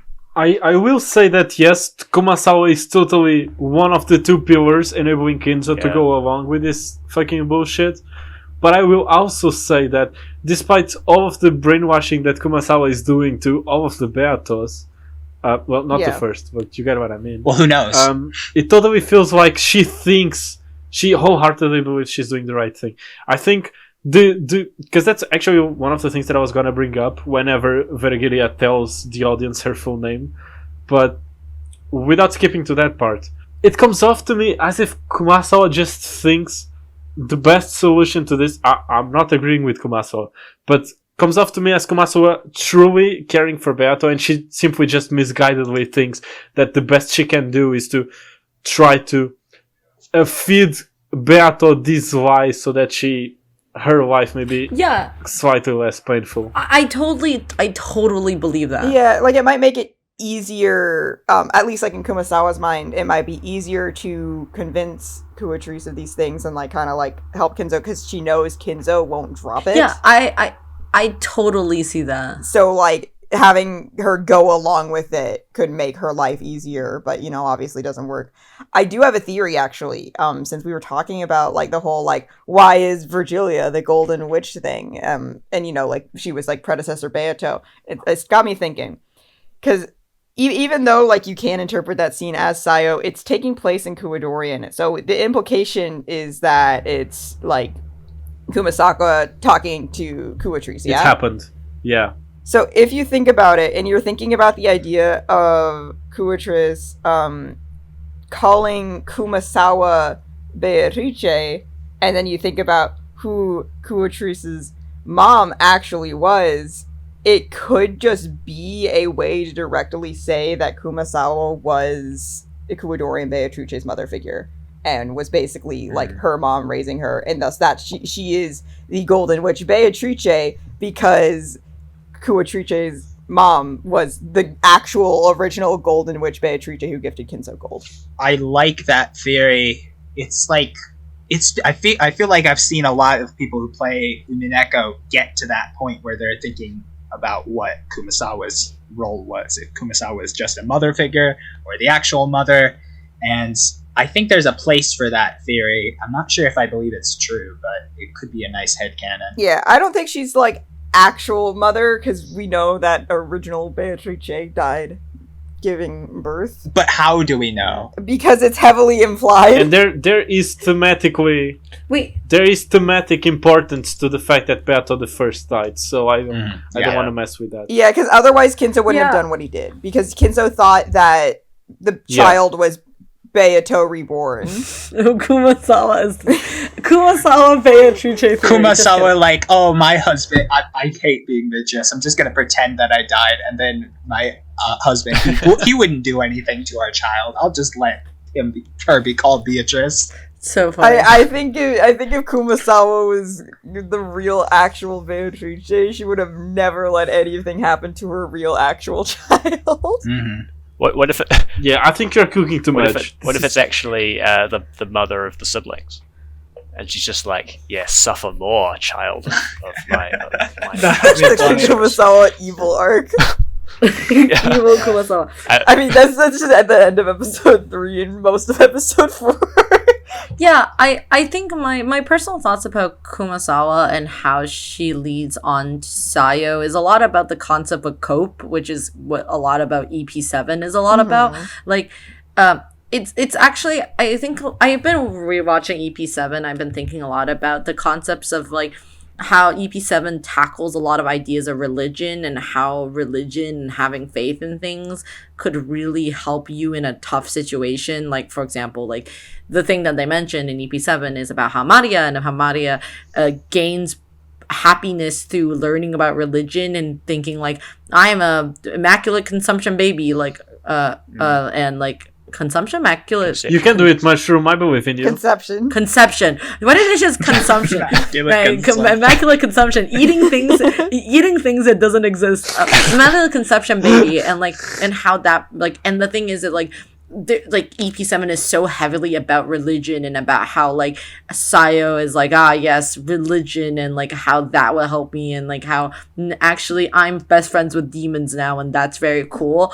And like Dante. I think all of these things like Dante. Like, then the thing is that like the existence of Kumasawa is there to like help her cope, and like, you know, I think like Kumasawa is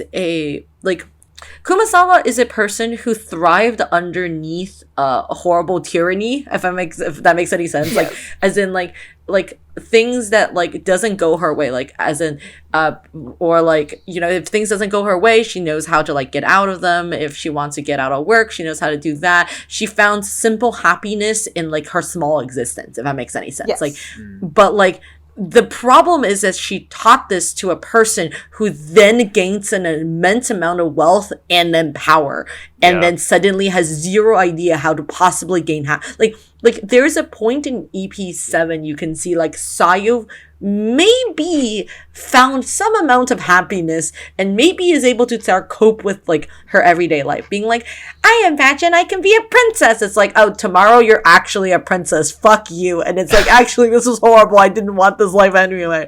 And like, that's how I don't want to be a princess anymore.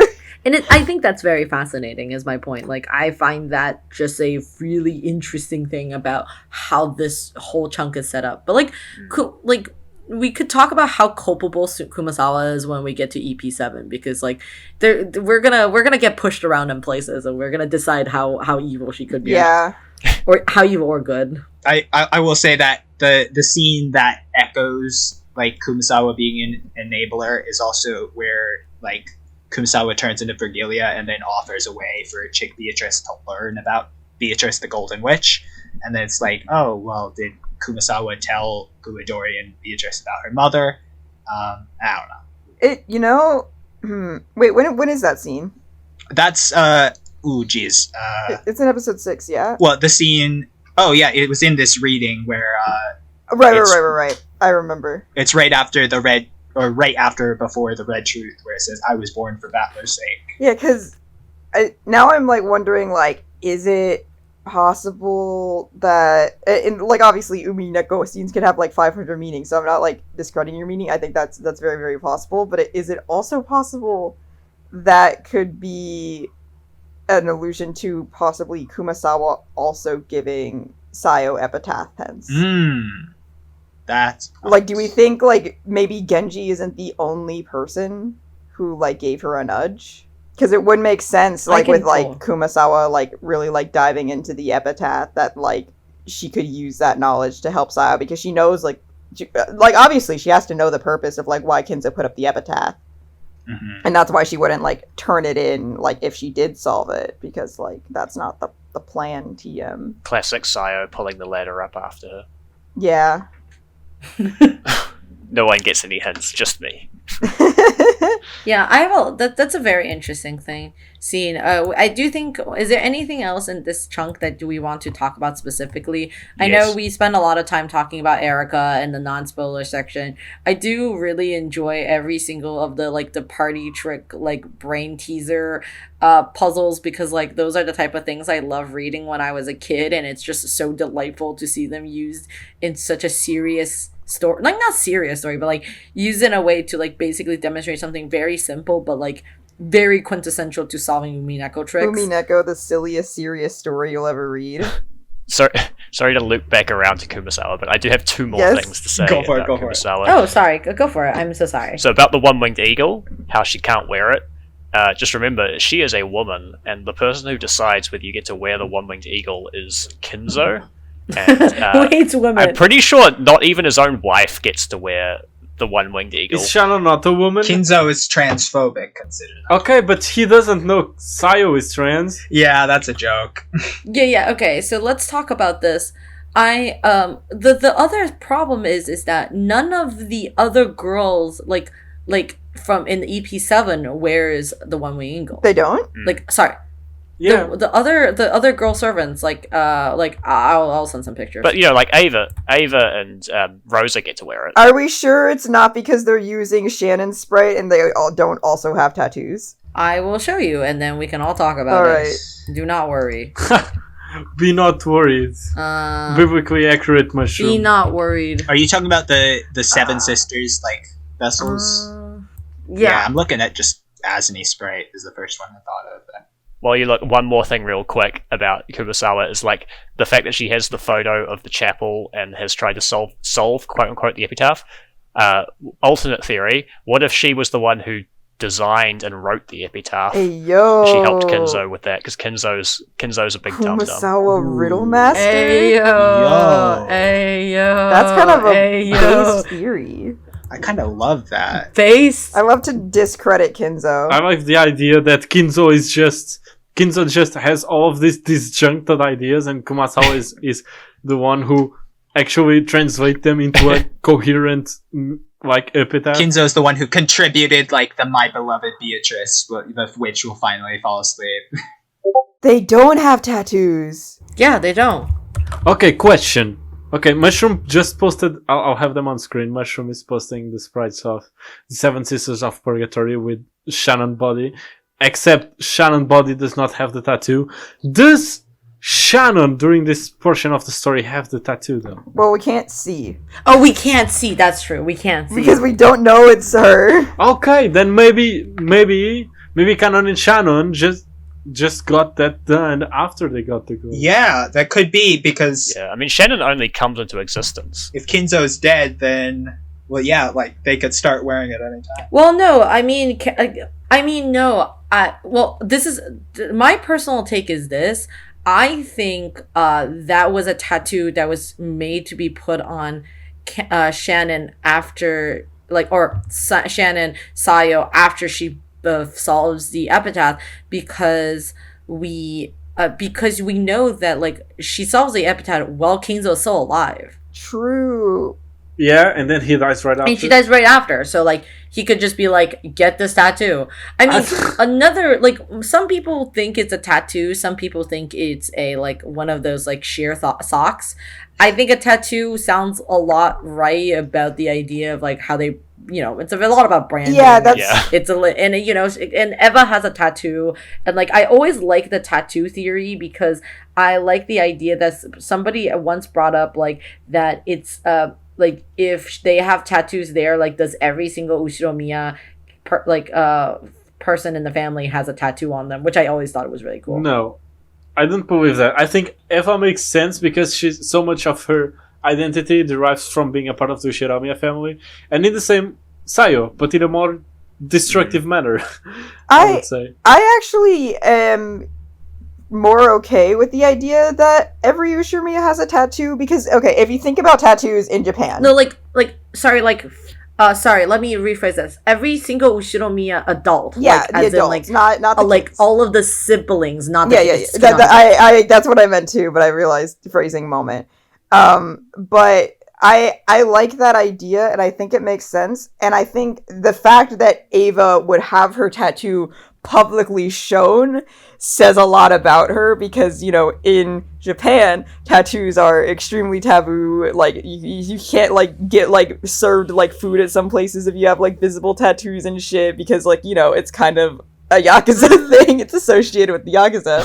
So I can see like the family, like the adults, like Kenzo like insisting on like tattoos and stuff, but like Ava's like, yeah, I'll show my tattoo because I am the best Ushiromiya and I'm so proud of my family that I will openly display this mark. I am so proud of this community. Yeah, it's like a thing of like proving it. Like, yeah, I'm gonna get my tattoo in the most visible place. What about that? I think that's a very interesting thought. I really like it because the whole concept comes from the fact of somebody being like, oh, like, would it be a very interesting idea if all of the Ushiromiyas had tattoos on different limbs, because like she has her on the Phantom Troop in Hunter x Hunter.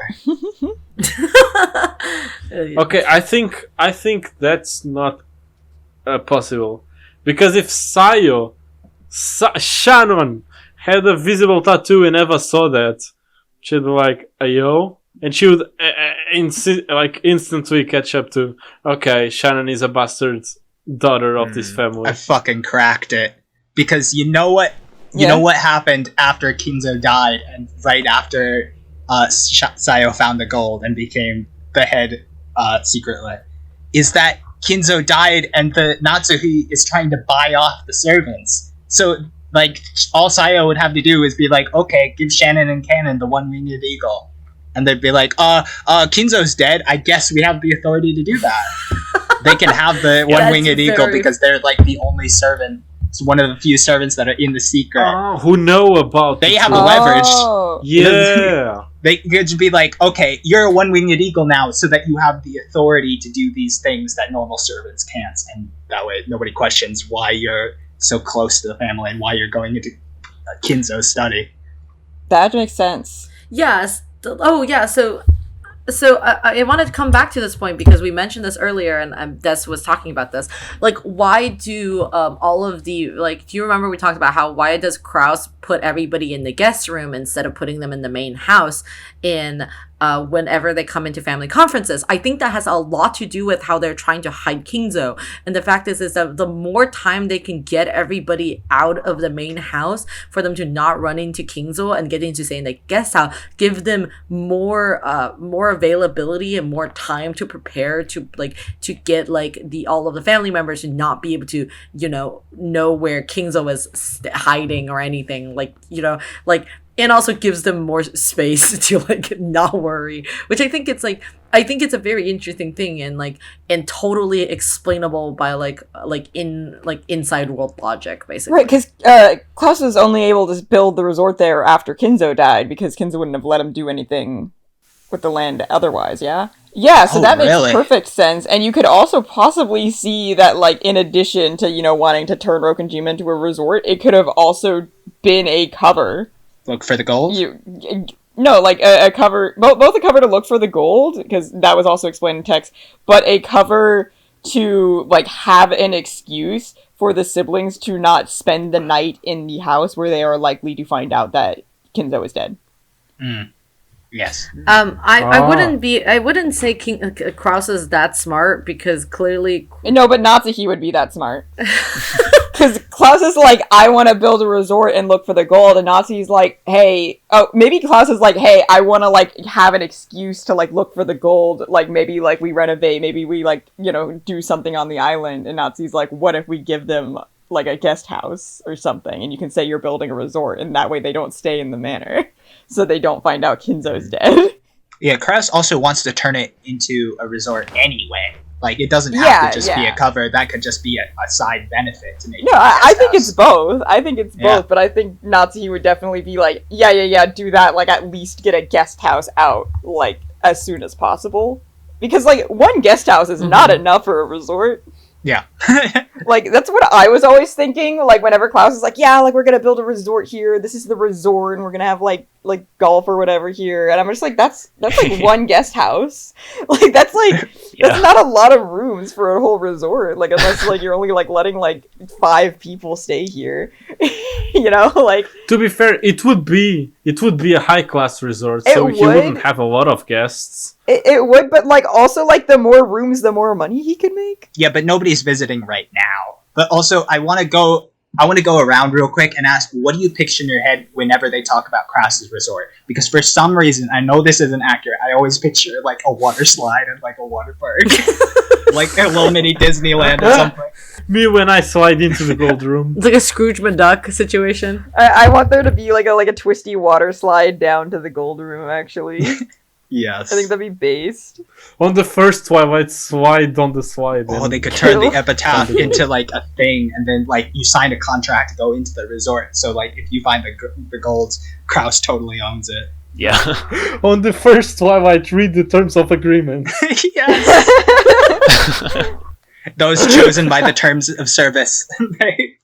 Well, okay, here's the thing, though. If solving the epitaph is a resort activity, he could just claim the gold is fake. Like, it's part of, like, the event, Like, like, if you find the gold room and solve the puzzle, you get to take a picture or whatever, Like, it's like an experience, like an escape room. But it's not real gold. Like, it's just, like, part of the novelty. the Mr. Beast goes to location.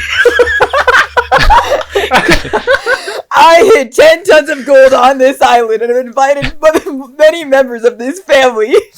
I brought 1,000 of my subscribers onto this island. 100 of my subscribers onto this island, and they are going to fight to the death to solve the mystery. I have invited 1,000 people onto the island of Rokkenjima to solve the epitaph of the gold and find the 10 tons of gold I have buried somewhere on this island. Mr. Bayas Treat strikes again. Oh my god, shut up. Wait. Could we make that the fucking thumbnail of the episode? Which is it's the Mr. Beast pose, but it has Beatrice's face on it. Yes. or Erica's face on it. Or Erica's or Klaus. Kraus, yes. Kraus! Mr. Beast Kraus! This is so perfect, guys. Guys, I just want to say we are approaching 2 hours, so I totally expect this episode to be 3 hours long. Oh my god, I'm so sorry. Okay, so what else do people want to talk about? Like, yes, so there's this. Okay, are we moving on to another thought then? We probably should. Do I have free grounds to start another conversation? We should start a new conversation. So at the start of these 4 chapters, Shannon is gaslighting Canon. Not gaslighting because it's true. It's like making Canon admit that he was Jessica, and it just got me thinking about how Sayo feels about, like, the 3 different possibilities, and the way Canon is talking about her Kanon's just like, Milady is too dazzling for me. The way she lives is dazzling, like the sun. That's why I love her. I was so happy when Milady stretched out her hand and asked me to walk with her. No, I still am happy. And then later on, he's like, both of us are exactly the same. Walked upon Rakenjima and living without any hope at all. And yet, Milady was able to light her own path and create her own fate. She was so dazzling that I envied her. It felt as if I could be with her, I could find my true self instead of being the pitiful person I am now. And then he also says, I'm not sure anymore. I feel that if I quit being a servant, I might lose sight again of something you revealed to me, Zeshka, shining like the sun. Which just got me thinking. I don't think Kanon actually likes Zeshka for the person she is. Yeah. Kanon just likes her for the freedom that she represents. Sayo just wants release. So what he sees... Guess you're a fucking hater. What? Stop crushing our dreams. We already have the problematic George and Shane and stuff. Kanon literally loses the love trial. It's the weakest chip. No, that's just in this tale, okay? I can No, still Pokey. Decimate have a point here. Because listen, No. I am a Jesse Cannon shipper as much as anyone else is. I think that they're based. I love Cannon. However, Des is right because Pokey out here sobbing in the background. listen. Stop punching when Pokey's down. Hear me out. So we know that Sayo, deep in her heart, her one true love is Battler. Yes, we agree. She is in love with the Battler Ushiromiya. Yes. This is a fact.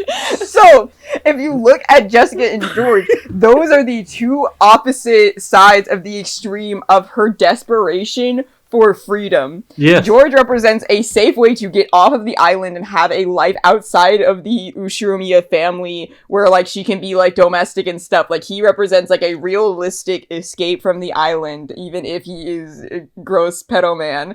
And meanwhile, Jessica represents freedom of self and, like, personality and being true to yourself and, like, you know, like, being able to be open and, like, free and, like, do what you want without, like, any, like, you know, like, feeling of, like, responsibility or obligation, because Jessica just wants to do what she wants and, like, be free and, like, have that, like, other self, and, like, Sayo, like, really loves that idea, like, even though, like, she definitely feels like she can't have that for herself. So it's, like, the restrictive freedom of, like, I can leave, and the, like, you know, the freedom of self where it's, like, but I have to stay. Yes. And it's, like, the two different extremes of her desire of escape from both herself and Rokenjima, but she can't have both. But Battler could give her both, because Battler is kind of supposed to come on a white horse and take her away, and she also feels like she can be herself with Battler, so Battler is the best of both worlds. Okay, on that point, unless anybody else has any explosive counter argument, I have no counter argument. I'm just coping.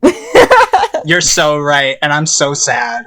Real world is already so terrible. You can't ruin Canon and Jessica for me too.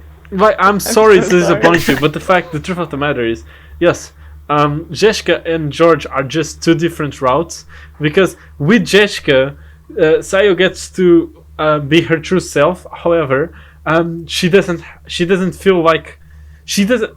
How can I put this? The text is written in such a way that it feels like Sayo doesn't trust Zeshka to accept her as she is, as much as she copingly trusts George to accept her, because Shannon is always going like, oh yes, we'll be a family, and then George will accept me. But the truth of the matter is, even if George accepts her, the truth of the matter is that George is not completely freed from the influence of his family. George, as much as he wants to take Shannon as his wife, George is still very influenced by his mother.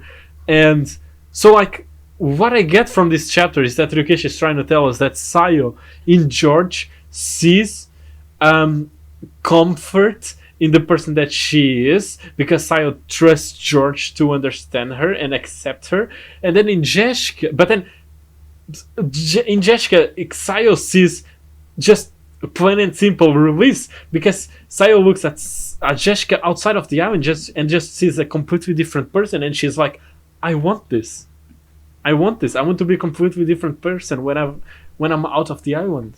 So I believe Sayo's just seeing two different things that she wants in two different people. In George, she sees acceptance. In Jessica, she sees release. Yeah. And and then in Butler, she sees something else that I'm still not quite sure what it is because we haven't read that. Butler gives her everything that she wants. He gives her escape from the island, and he gives her, like, someone who genuinely accepts and loves her. He gives her trauma. Shut the fuck up. That he wasn't his fault. His mom died. Yeah. It's sad. It's also like, okay, first of all, I will say you're totally right, is that Jessica and George are Sayo, like, coping. Yeah, I say coping a lot today, I guess.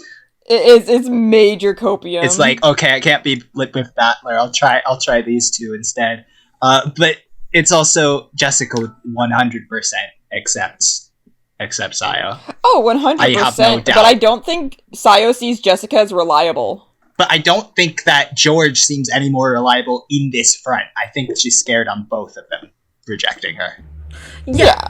Okay. I think And I think there's a few things that we. Sorry. It's okay. I just think that in this tale, George is going to win, but that doesn't mean Beatrice still winds up with Battler and Canon still winds up with Jessica at the end of Umineko. Like, there's no conclusion about what's the choice. Yeah. Pokey. I'm going to support you. I'm going to support you in this grand battle. I'm glad. Are you I need ready? an ally. So Grand Hero Battle, Okay, as in so- Fire Emblem Heroes. so the 3 more years of Fire Emblem 3. Okay, so my personal thought is this. I actually really think that this is not like so the two things is more like security and release, which are neither of them is about acceptance. Mm-hmm. So the problem is this, is that the problem is not that I think like Sayo doesn't love like Jessica or think Jessica would accept her, is that the very unfortunate reality is I think Sayo doesn't accept canon. That's the the bigger problem than, like, as in canon is not the preferable way Sayo would want to live the rest of her life. Yeah, Canon's Like, miserable. Sayo was a Sayo made canon as a temporary solution that turned out to be a more permanent, like, feature now That's in her true. life. And the thing is that like It's not a bug. it's a feature now. Yeah, and the thing is that, like, Sayo made canon to be miserable, to be angry. Like, my favorite way to describe canon is that canon, like, Shannon was raised as a woman, and then later decided to be like, let's imagine transition. Let's make myself a boy mode, and let's Yeah. find out what that is. That's and then true. she makes a boy. Like, she makes a boy mode version of her, and canon is everything she thinks that, like, a boy would be, or supposedly, whatever that means. Like, he's angry, he's annoyed, and the thing is that, like Jessica was able to love that, everything about that anyway. Like, as in, like, she accepts all of the parts that Sayo hates about herself, and that's incredibly powerful and beautiful. But the problem is that Shannon Sayo would not be able to get together with Jessica because Shannon doesn't want to live like canon for the rest of, like, her life. She wants to be Shannon. Yeah. Like, I think I think for me, like, the struggle between the Canon and Shannon fight in the duel in the EP6 is a lot about, like, you know, have we said, like, you know, is one ship stronger than the other ship? I mean by ships as I don't mean like you know, it's more about security ships of than how Sayo's much options. like, it's not about What's the best objective option? yeah, what's the most best subjective option? It's not actually more about, like, do I love Jessica more than I love George? It's more like, It's like Ava said, there's more to marriage than just love. Yeah. yeah, exactly. Like, it's like, what version of me is going to live on? And the answer is that Canon dies in every single fucking game before Shannon. No, No. episode 1? But only besides EP1, I think, right? And EP... Yeah, besides EP1. Wait. EP3, they died together at the same Twilight. And then EP4 Shannon dies and Canon dies, like Canon dies and then Shannon. I like it's. Well, Okay. There's a lot of few things. Yeah, sorry. Continue about this. I fully agree that a big reason why Jessica Canon isn't working is because Sayo doesn't want to live as canon. However, I will disagree on one thing. Sayo doesn't have faith that anyone will accept her, even if she's like, oh well, like maybe. Like Sayo doesn't believe she's worthy of being accepted or loved, and that is also a really big conflict because it's like, okay, so like say like Sayo's in love with Jessica, and like I do think she thinks she loves Jessica and George, but she isn't like in love with them like she is Battler. But say Sayo is like in love with Jessica and she's like, okay, I want to be with Jessica. I want Jessica to accept me. That means coming clean to Jessica about who she is and who Canon is. Yeah. And that is a huge betrayal of Jessica's trust, because it's basically like, yeah, I dressed up as a boy and dated you. And then I lied about it, which is like really like rough. And then yeah, also, well, consider the fact that okay, so I think I appreciate that Umineko has vagueness about it, but I'm pretty much 100% in the camp of like being assigned male at birth for Sayo. Yes, I tend to lean intersex for reasons besides the man from the future for the past. And I think that there's also the fact of like internalized hate, and that George has the same dilemma of like, oh, would you hate me if the fact that I'm not necessarily a woman in the way that you expected? Because like either way, Sayo feels like she's lying about like who she is, either like physically or like emotionally, like as a person, to like whoever she gets with. So like to George, she's like, well, like I'm not like the woman in quotes that like you're expecting me to be. I can't have kids with you. You probably won't accept me because I have like a horrible, disgusting furniture body. And with Jessica, it's like, oh, I'm gross and awful because I dressed up as a man, even though I feel like a woman, but I am a man because of my body. Because like, like Sayo just has so much like internalized like transphobia and like homophobia and like hate towards herself. Like she thinks she is not human because of the way she feels about her body and the way her body is. Yeah, and regarding that, I think the reason things don't work out with Jessica isn't because of Jessica herself, it's because of Sayo herself. Because yeah, when I think about it, Canon, who is Canon? Canon is the worst parts of Sayo that she cuts off from Shannon, so Shannon can be this perfect version of herself, while Canon gets to keep all of the bad parts of herself. So I think as Shannon, Sayo as Shannon is always worrying about what if George ends up not accepting me, right? That's her internal dilemma regarding George.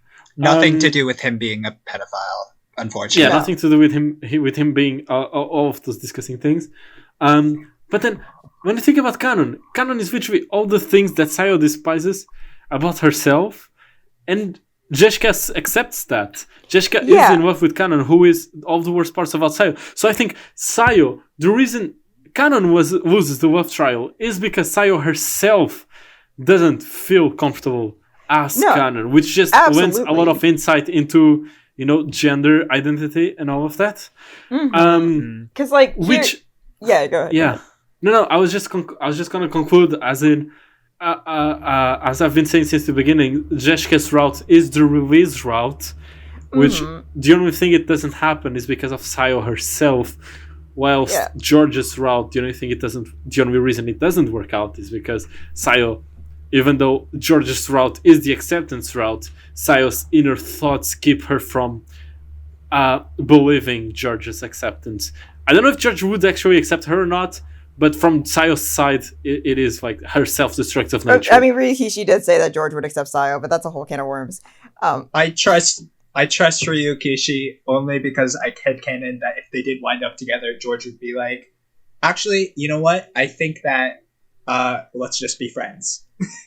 Actually, here's the thing, because I actually was talking about this with a friend the other day, and the reason I think George would accept Sayo is not because he's like necessarily like I think he'd be accepting of it, but the thing is George wants more than anything a a weak, timid partner who he can protect and be a savior for, because it gives him a sense of control in his life that he definitely did not have growing up with Ava and like being like constantly like forced to like George wants someone he has like power and control over. Not like, I don't think like consciously that's what he's doing, and I don't think like he's like doing it maliciously, but it is like a subconscious desire where he's like, oh, I can bully her, or oh, I can like take care of her, and like I feel powerful and I feel like the dominant person in this relationship, and I finally like have like control over something in my life, and I have something that is mine that is not gifted to me by my family, like, you know, like working for my father or like being like controlled by my mother. And I think like that's like George's whole psychology about the relationship. So I think that's why he would accept her, because it's just another thing to be her savior for, you know? That's sad. Yeah. This is we are reading with love and without love. Like we are the most with love take I could possibly give George. Ryukishi, why could George not be like 2021? Like, what difference would it have made in your story? Yeah. Because Ryukishi's trying to prove a point. He is. I going back to Jesse. Yeah, you're going back to Jesse Cannon though. I think like another reason why Sayo is so attracted to Jessica is because she does accept the worst parts of Sayo, all the parts of Sayo that she hates, the masculinity, the like bitterness and resentment towards everyone, like all this like anger and all this frustration, all these like terrible emotions that she has and all the self-loathing is just balled up into canon. And Jessica went, I love you. I accept that. I want you to open up. I want you to like, I want to see more of you. And be yourself. That is like, you know, like that is like crazy to Sayo, because like Sayo's like never really felt like she could like be open about so many of her feelings before. But I feel like Sayo's main fear was that is like, when does the line get crossed? You know, like it like how like real is this to Jessica? Like, is this just because Jessica just like wants to date a boy and I'm the only like quote unquote boy around, or does she mean this? Like, will Jessica still accept me when I show her who I really am? Will Jessica still accept me, like, you know, like if I keep showing all these bad parts of myself? Because Sayo doesn't believe that like she can be accepted, so it's kind of like she doesn't have faith that Jessica will keep accepting everything about her. I think she thinks there's like a line. I also think speaking, like, as you said, that Sayo is assigned male at birth, which like I feel like probably in terms of like the doctor when she was born probably was like, yep, it's a boy. Yeah, I personally had canon her as intersex. Absolutely. But also like I think she was probably raised as a girl, and I don't have any proof for that, but I think that's also part of the ball of like the things I hate about canon. One of those things is gay. Like that's where all the gay goes. It is also where all the gay like, goes. It's not right for me to be feeling these things about the same gender. Yeah. Or even, you know, just like you're right. I also think it could be like Sayo like would like briefly consider Jessica in addition, because it's like, well, technically I'm being straight. Like given like my body situation. And she's like, is that not better? Question mark. If I become this way, then God will love that. Yeah, that's another thing. Because regarding her upbringing, I totally agree that she was brought up as female presenting. Yeah. And so, even though all of the other aspects of herself are being accepted as Jessica, by living as canon, she will be denying the truest part of herself. Intrinsically rejecting a very integral part of her sense of self. So, in the end, it doesn't end up being as much of a release as initially thought. Yeah, it's not like a real like showing of her true character, because it took out like one of the most important parts that like means the most to Sayo, which is her femininity. Yeah. Mm-hmm. Which of course is like, it's just like showing off the, it's just like, it's just because she was raised in the 80s, right? There was no outward expression of, oh, look, you can be, there's more interpretations to gender than strong male and fragile female, and so she's just very confused, and in her confusion she just thinks, oh, if I'm interested in a woman, I surely must be a man.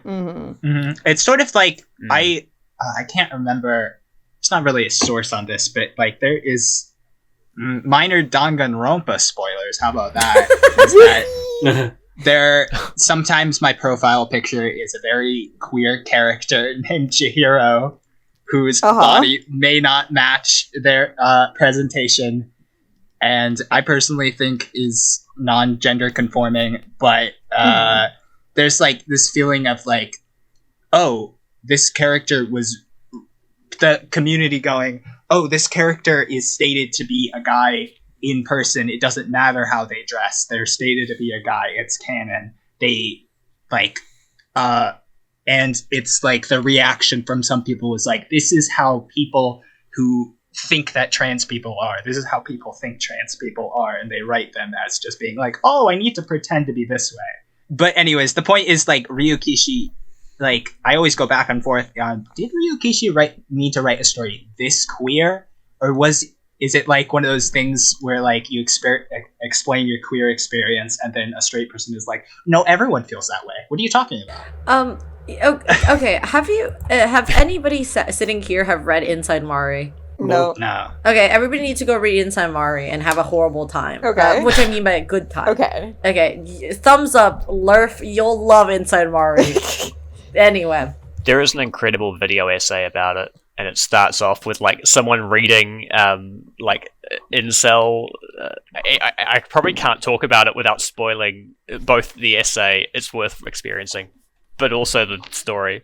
I want you to know that I read Inside Mari and I cried, and I watched that video and sobbed for like 20 minutes. I don't even know what, like, it is one of the best video essays I've ever watched in my life. But once you read Inside Mari, come to talk to me. But anyway, since none of you have read Inside Mari, I feel like this would not make much sense. But like a lot about like, I think, when I think about Yuikishi writing Umineko, I'd be like, did he knew what he was writing? If I'm making sense.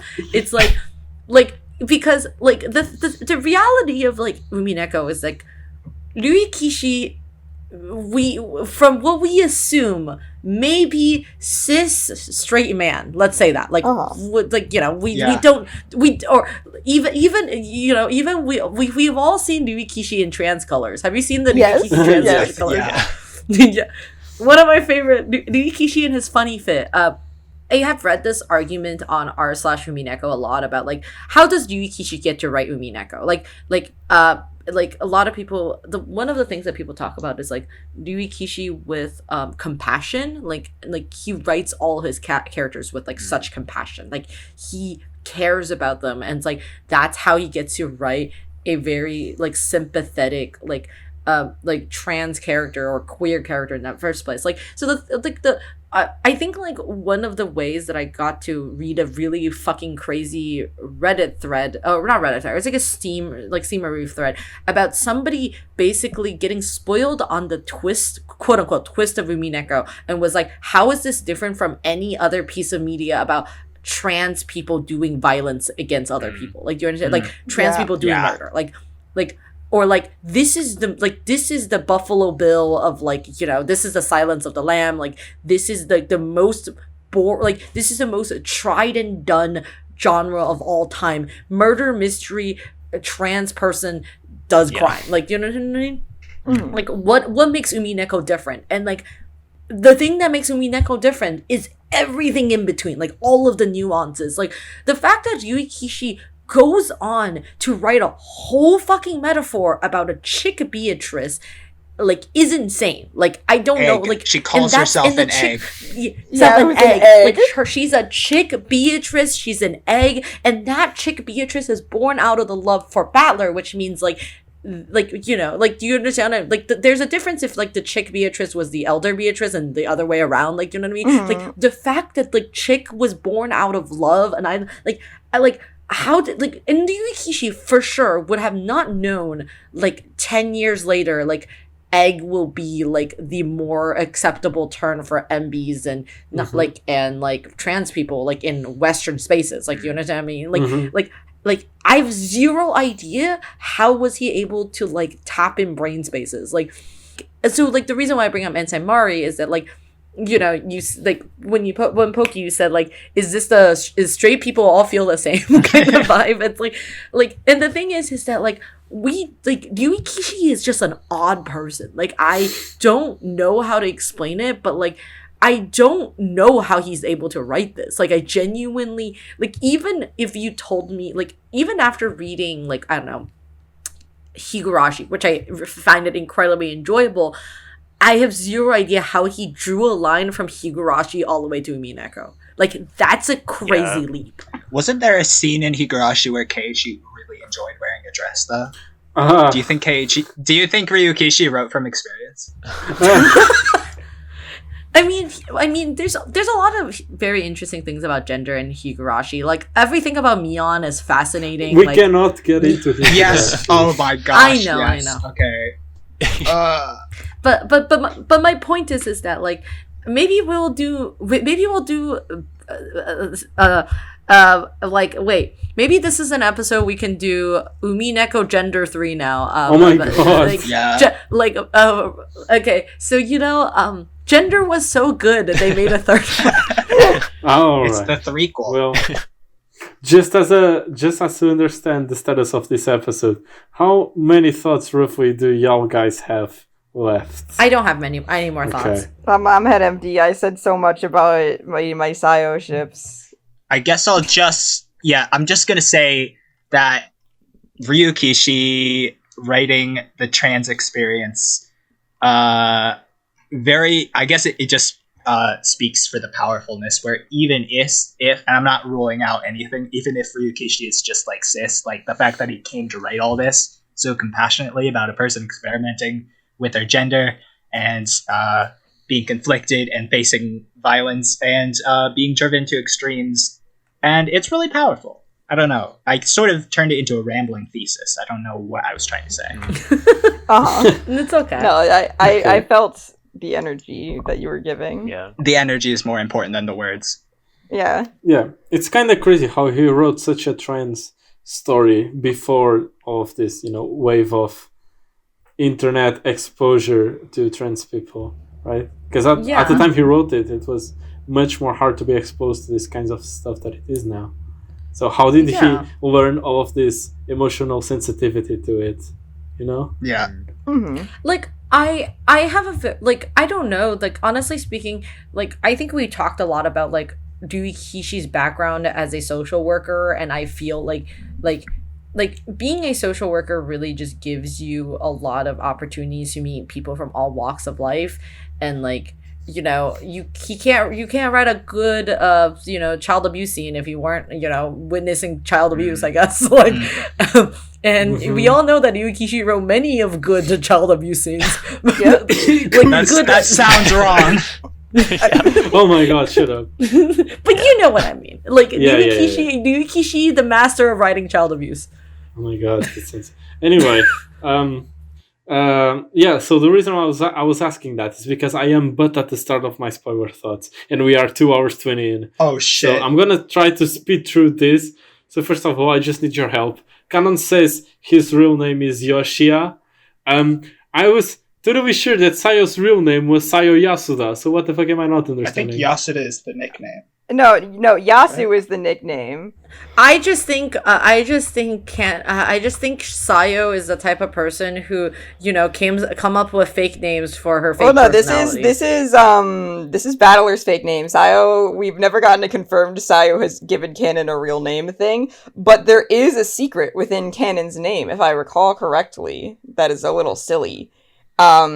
Oh yeah. Yeah, so Yoshia can be read as the number 16 with Yo and Shi meaning 4 and Ya meaning 8. So if you put it all together, it's 16, which is a reference to the true number of people in Rokenjima.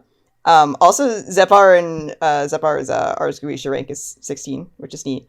And also Yoshia is the syllables in Sayo flipped around with an I in the middle, and I sounds like I meaning, love. So it's like okay, so it's a whole thing that I'm not gonna understand because I do not have the brain rot to understand Japanese. Here, look at this. Look at the I have just sent it in the here. wiki. Don't worry. Oh. I got the wiki Fuck trivia. me, I'm not reading all that. I'm sorry that it happened or happy for you. Okay, it will be on screen anyway.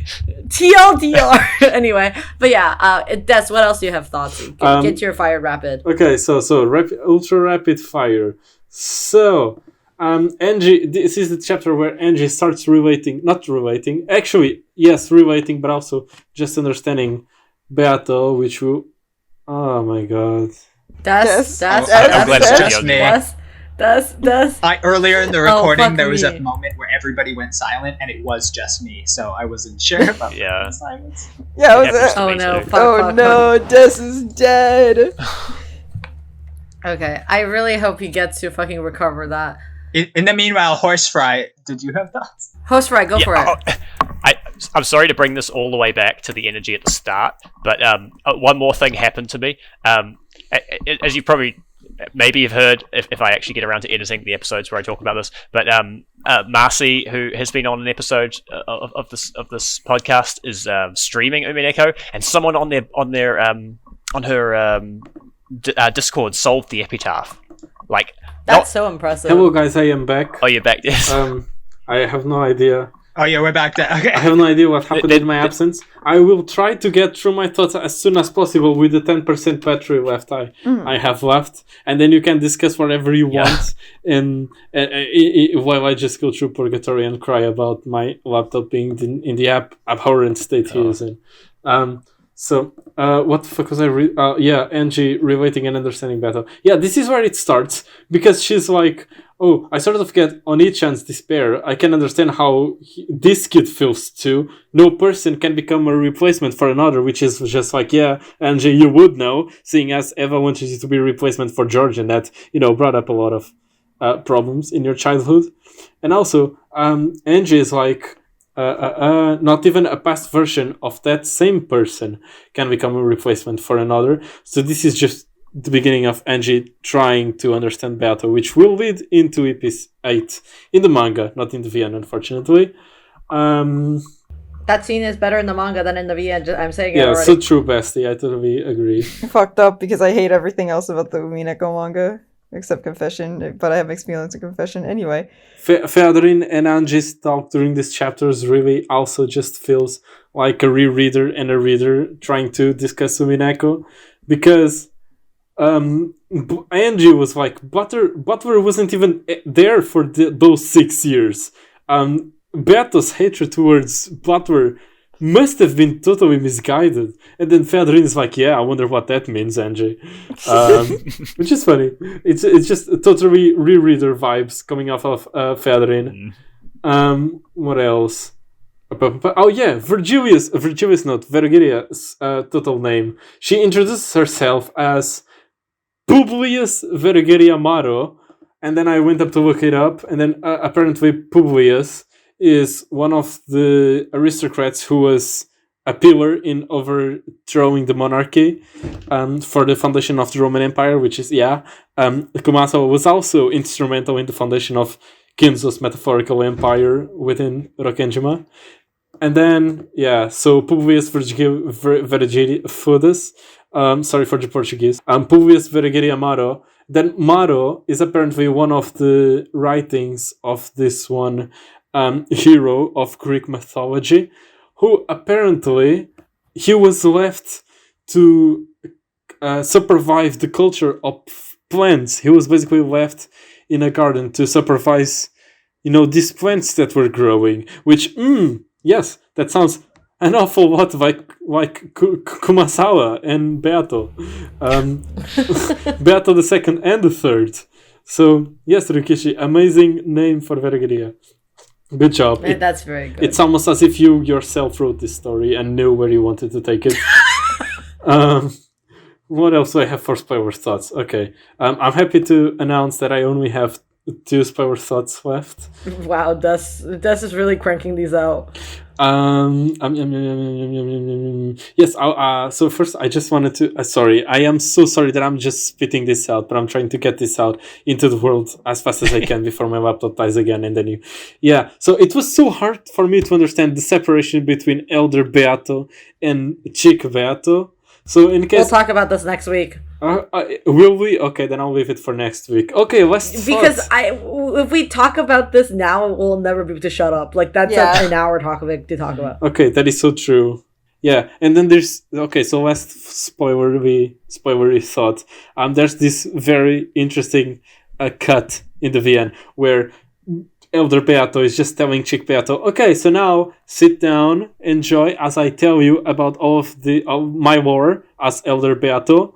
I will tell you about my experiences. And then it just hard cuts into Shannon telling Erika about, the pranks that Beato the Witch, plays on the servants. Ryukishi, could you have made it any more obvious? Are we that dumb? How could we not see this? Ryukishi's so evil. But yeah, is that it? Yeah, and we are just illiterate. Yes, that is it. Yes. I'm sorry. No worries. Honestly speaking, we should end this episode because it's 2:30. Yeah. 2 hours and 30 minutes. Yeah. So I'm going. Should we wrap up? Yeah. Does anybody else want to say something before we get close? I guess can I finish? Please do. Oh, of course. Please do. Horsefry. I wouldn't want to tease you and not let you finish. Thank you. I'm sorry. At Tropos on Marcy's Discord, they haven't gotten all the way there, but they've gotten quillion and they've gotten quadrillion, which was impressive because we are not yet at that point where they actually show you what the chapel door had on it. Or have we? We might have gotten to that point actually, but they got it before then. They got it because George was like, oh, it goes MBTQIA plus. No, but they followed the pattern. They got to quadrillion. They were like, oh, that was the next one. So so they've got the two pieces, and they just need to take the one out of the other. And I'm really excited. It's very impressive. But nothing will ever impress me more than my two fucking friends who solved it the second, the first Twilight happened in episode 1. Really? The first Twilight? They paused. They saw the first Twilight and they're like, wait, the epitaph. And the two of them went fucking back and started going through the epitaph and they went through the tip menus and they found, the quadrillion when talking about Japanese numbers and they're like, wait a minute. And then they fucking, one of them is, really good at geoguessr. Is, really, into, just, history and, world history and stuff. So they, instantly, pulled up, the Taiwan map because they're like, okay, well, we have to find somewhere in Japan. And, where Japanese territories in Japan to find Kinzo's hometown, and they just started going. I don't know how they fucking managed it, but the second they were like, oh, Taiwan is a territory in Japan, so let's try to find something there, and then they just stumbled upon shit we're looking for the Sweetfish River, and one of them's really into riddles, so they figured out the railroad thing right away. And I watched it happen live, and they got all the way to Killian, and they took the letters out, and they looked at the stuff, and they're like, this is nothing. Yeah. Because I didn't know to arrange it into Lord Yu, because one of them jumped into Umineko halfway through and didn't know who Kinzo was. Oh my god. Oh my god. Some people are just built different. What is this route? It was the most insane thing I've ever seen. I imagine you just witnessing that. I was sitting there my jaw on the floor. I was aghast. I had no clue what was occurring before me. But their two skill sets combined perfectly, because one of them was really good at the history stuff and the map stuff, and the other was really good at riddles. Okay, but this really illustrates what I think is the tragedy of the epitaph, which is Atropos has a little bit further to go. They have to take the one letters out of the other, which they've said they need to do, but they haven't done it yet, which is driving me crazy. But they just haven't literally done it. But then you rearrange them. If you get Lord Yu, that's the end of the epitaph. After that point, there's literally nothing to you can't verify it.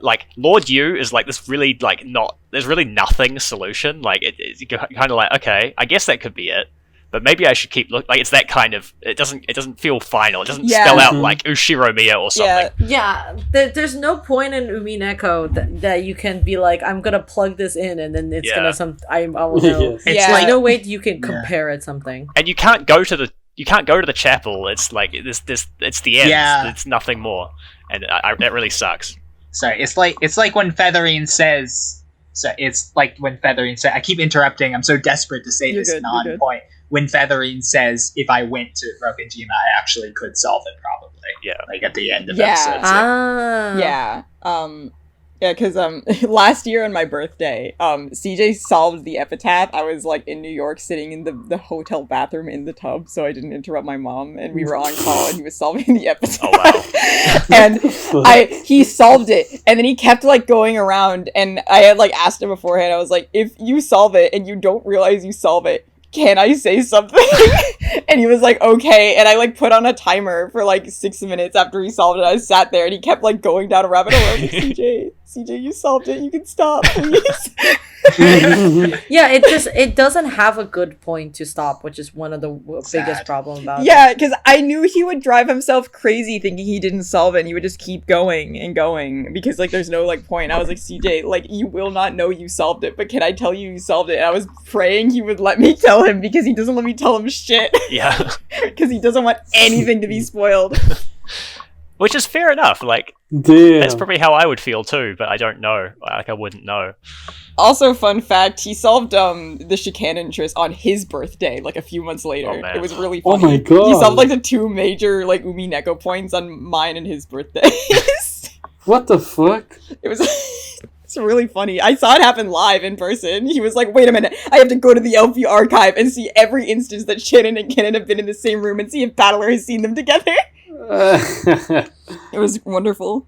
On that point, Mushroom, how is Dubs? Oh, Dubs is going pretty good. He's currently in the beginning of EP5. He haven't been able to read much. I will, if I have anything exciting, I'll definitely send you screenshots because they are currently trying to solve the epitaph together with another friend, and I'm really excited to see. Oh, that's fun. They have brought up Taiwan. They have brought up Taiwan 3 times now. Like they keep bringing up Taiwan because they like, and I'm like, okay, what are you doing here? Like, it makes me crazy. No, dude, Okay. I had to watch CJ try to solve the epitaph for 2 years. It was torture. He kept going to the fucking Sweetfish Wikipedia. What the hell? I lost my mind. It was Damn. yeah, right now we're about to start the EP7 tea party, probably sometime this week, and I'm so excited for him to see Kyrie go crazy. I can't wait for CJ to become a part of the book club. That would be so crazy though. CJ and Dubs becoming a part of the book club on like EP7 in like a year from now, that'd be so crazy. That'd be crazy. That would be so funny. Honestly speaking, this is 2 hours 37 minutes. This Let's is so end long. this. This is gonna be a nightmare to edit. I'll do it. so- Or not. Okay. Oh my God, Des is gonna do it. Let's fucking go. Our hero. Okay.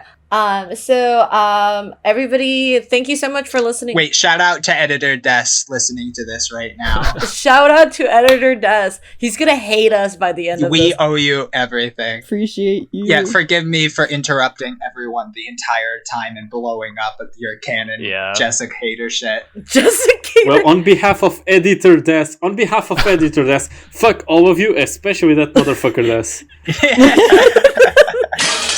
This is Editing Des now. I have been editing since 11 a.m. It is currently 4 p.m. and during these 5 fucking hours my laptop has done me the gentle favor of only crashing 5 times. 2 of those times were during the recording of this fucking message. I am so done with this piece of crap. If this episode comes out on the 1st of June, like, if this isn't a statement to how much we want to get these episodes out, I don't want to read none of y'all ever again commenting on, like, how infrequently we release episodes. Because the universe is clearly against us. This is ridiculous. And I still have to render the episode, during which the laptop can also not crash, otherwise I have to start rendering from the beginning again. Isn't that fun? Okay. So thank you so much for listening. Hopefully we'll get another episode out in another 4 months. Who knows? Maybe we'll get closer. We're doing a realistic estimate here, Des. You know, we don't want to disappoint our viewers. But yeah, everybody say goodbye and wave goodbye to the listeners. Goodbye. Bye. Bye-bye.